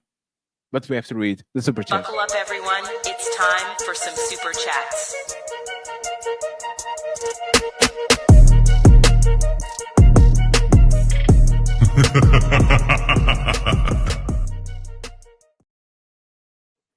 Let me go at Q. The old one says, accepting truth or being compelled, rock bottom, are typically what causes one to change. One is typically changes the art, and the other is a toss-up. 100% agree, sir. Thank you very much for the super. We have my boy Shadowrunner TV in the building. $2 says, close the doors, Bishop Marvin Sepp. Hallelujah. Oh, Lord. Thank you very much, Chad Dragon. Zero Fallout is back again and says, Churchwoman is a final form of a 304 life cycle. It's over. Thank you very much. We have my boy Ilkan, Tony Golden offering Ilkan Ali an untouchable membership. Untouchable Empire, baby. Thank you very much, Tony. Jaquin says, Andrew won the debate. Based on technical, like this is what I believe too. Based on technicalities, however, I do think CJ has much more accurate view of the current dating reality. Andrew is my boy, but he is out of pocket, out of touch on this one. I think this is 100% my opinion too. Juan Solo with a $5 saying, I won't listen to someone who's married, a two-time loser about marriage. To me, that looks like a desperate move. I see why Andrew smokes so much. Damn, that man can't be smoking cigarettes. The man have a stressful life. Come on, man. Let's not jump into conclusions. We have from downtown. He says, appreciate my smell the roses membership. From downtown, Luka Doncic fucking shit up. Shout out to my Lakers. Red Pill Ranger. No, sorry. Wrong Red Pill. Red Real Creep says, what up, family? Love the panel. I appreciate you, brother. Thank you very much for pulling up.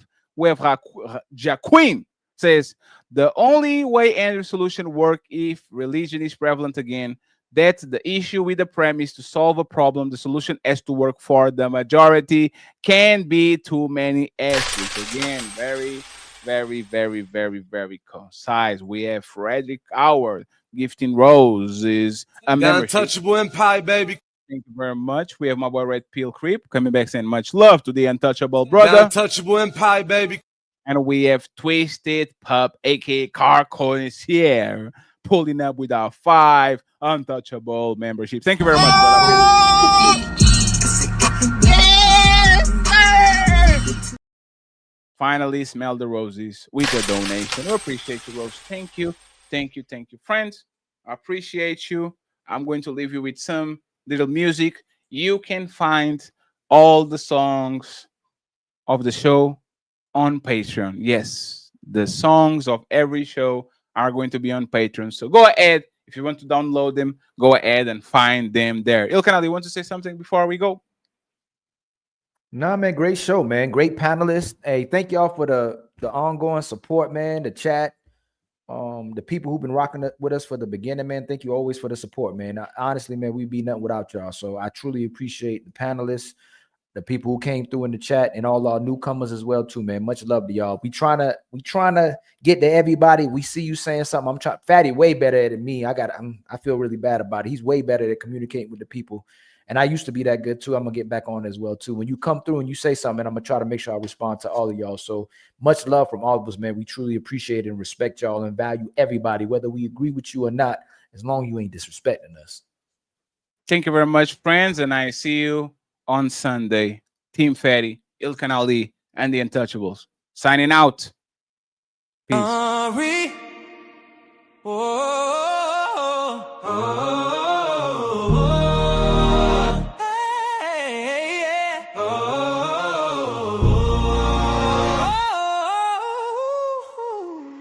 Reality versus what if? Body food back. Untouchables in the building. Truth, it's hard. Faith on the left, logic on the right. Tonight we find out who's wrong or who's right. They say put the ring on, build a life on a vow, but reality don't match the dream somehow. Families break, courts take, men wake up with half their soul at stake. Coach said don't jump in that fire. Wilson said God's still higher. Both preaching truth, both wired, but the middle ground's getting tired. In a world that profits when love goes blind, every promise got a price behind. So tell me what's the plan, what's the fix? Faith or facts, code or tricks? Reality versus what if, who's right, who's bluffing? Marriage ain't dead, it's just buffering. You're the Mormons, make it work in that town, but can that be scaled when the system's down? Reality versus what if, who's right, who's bluffing? Marriage ain't dead, it's just buffering. You're the Mormons, make it work in that town, but can that be scaled when the system's down? Yeah. Super panel got the truth unzipped. Untouchable empire, no script. It's love, faith, money, and risk. Reality versus what if?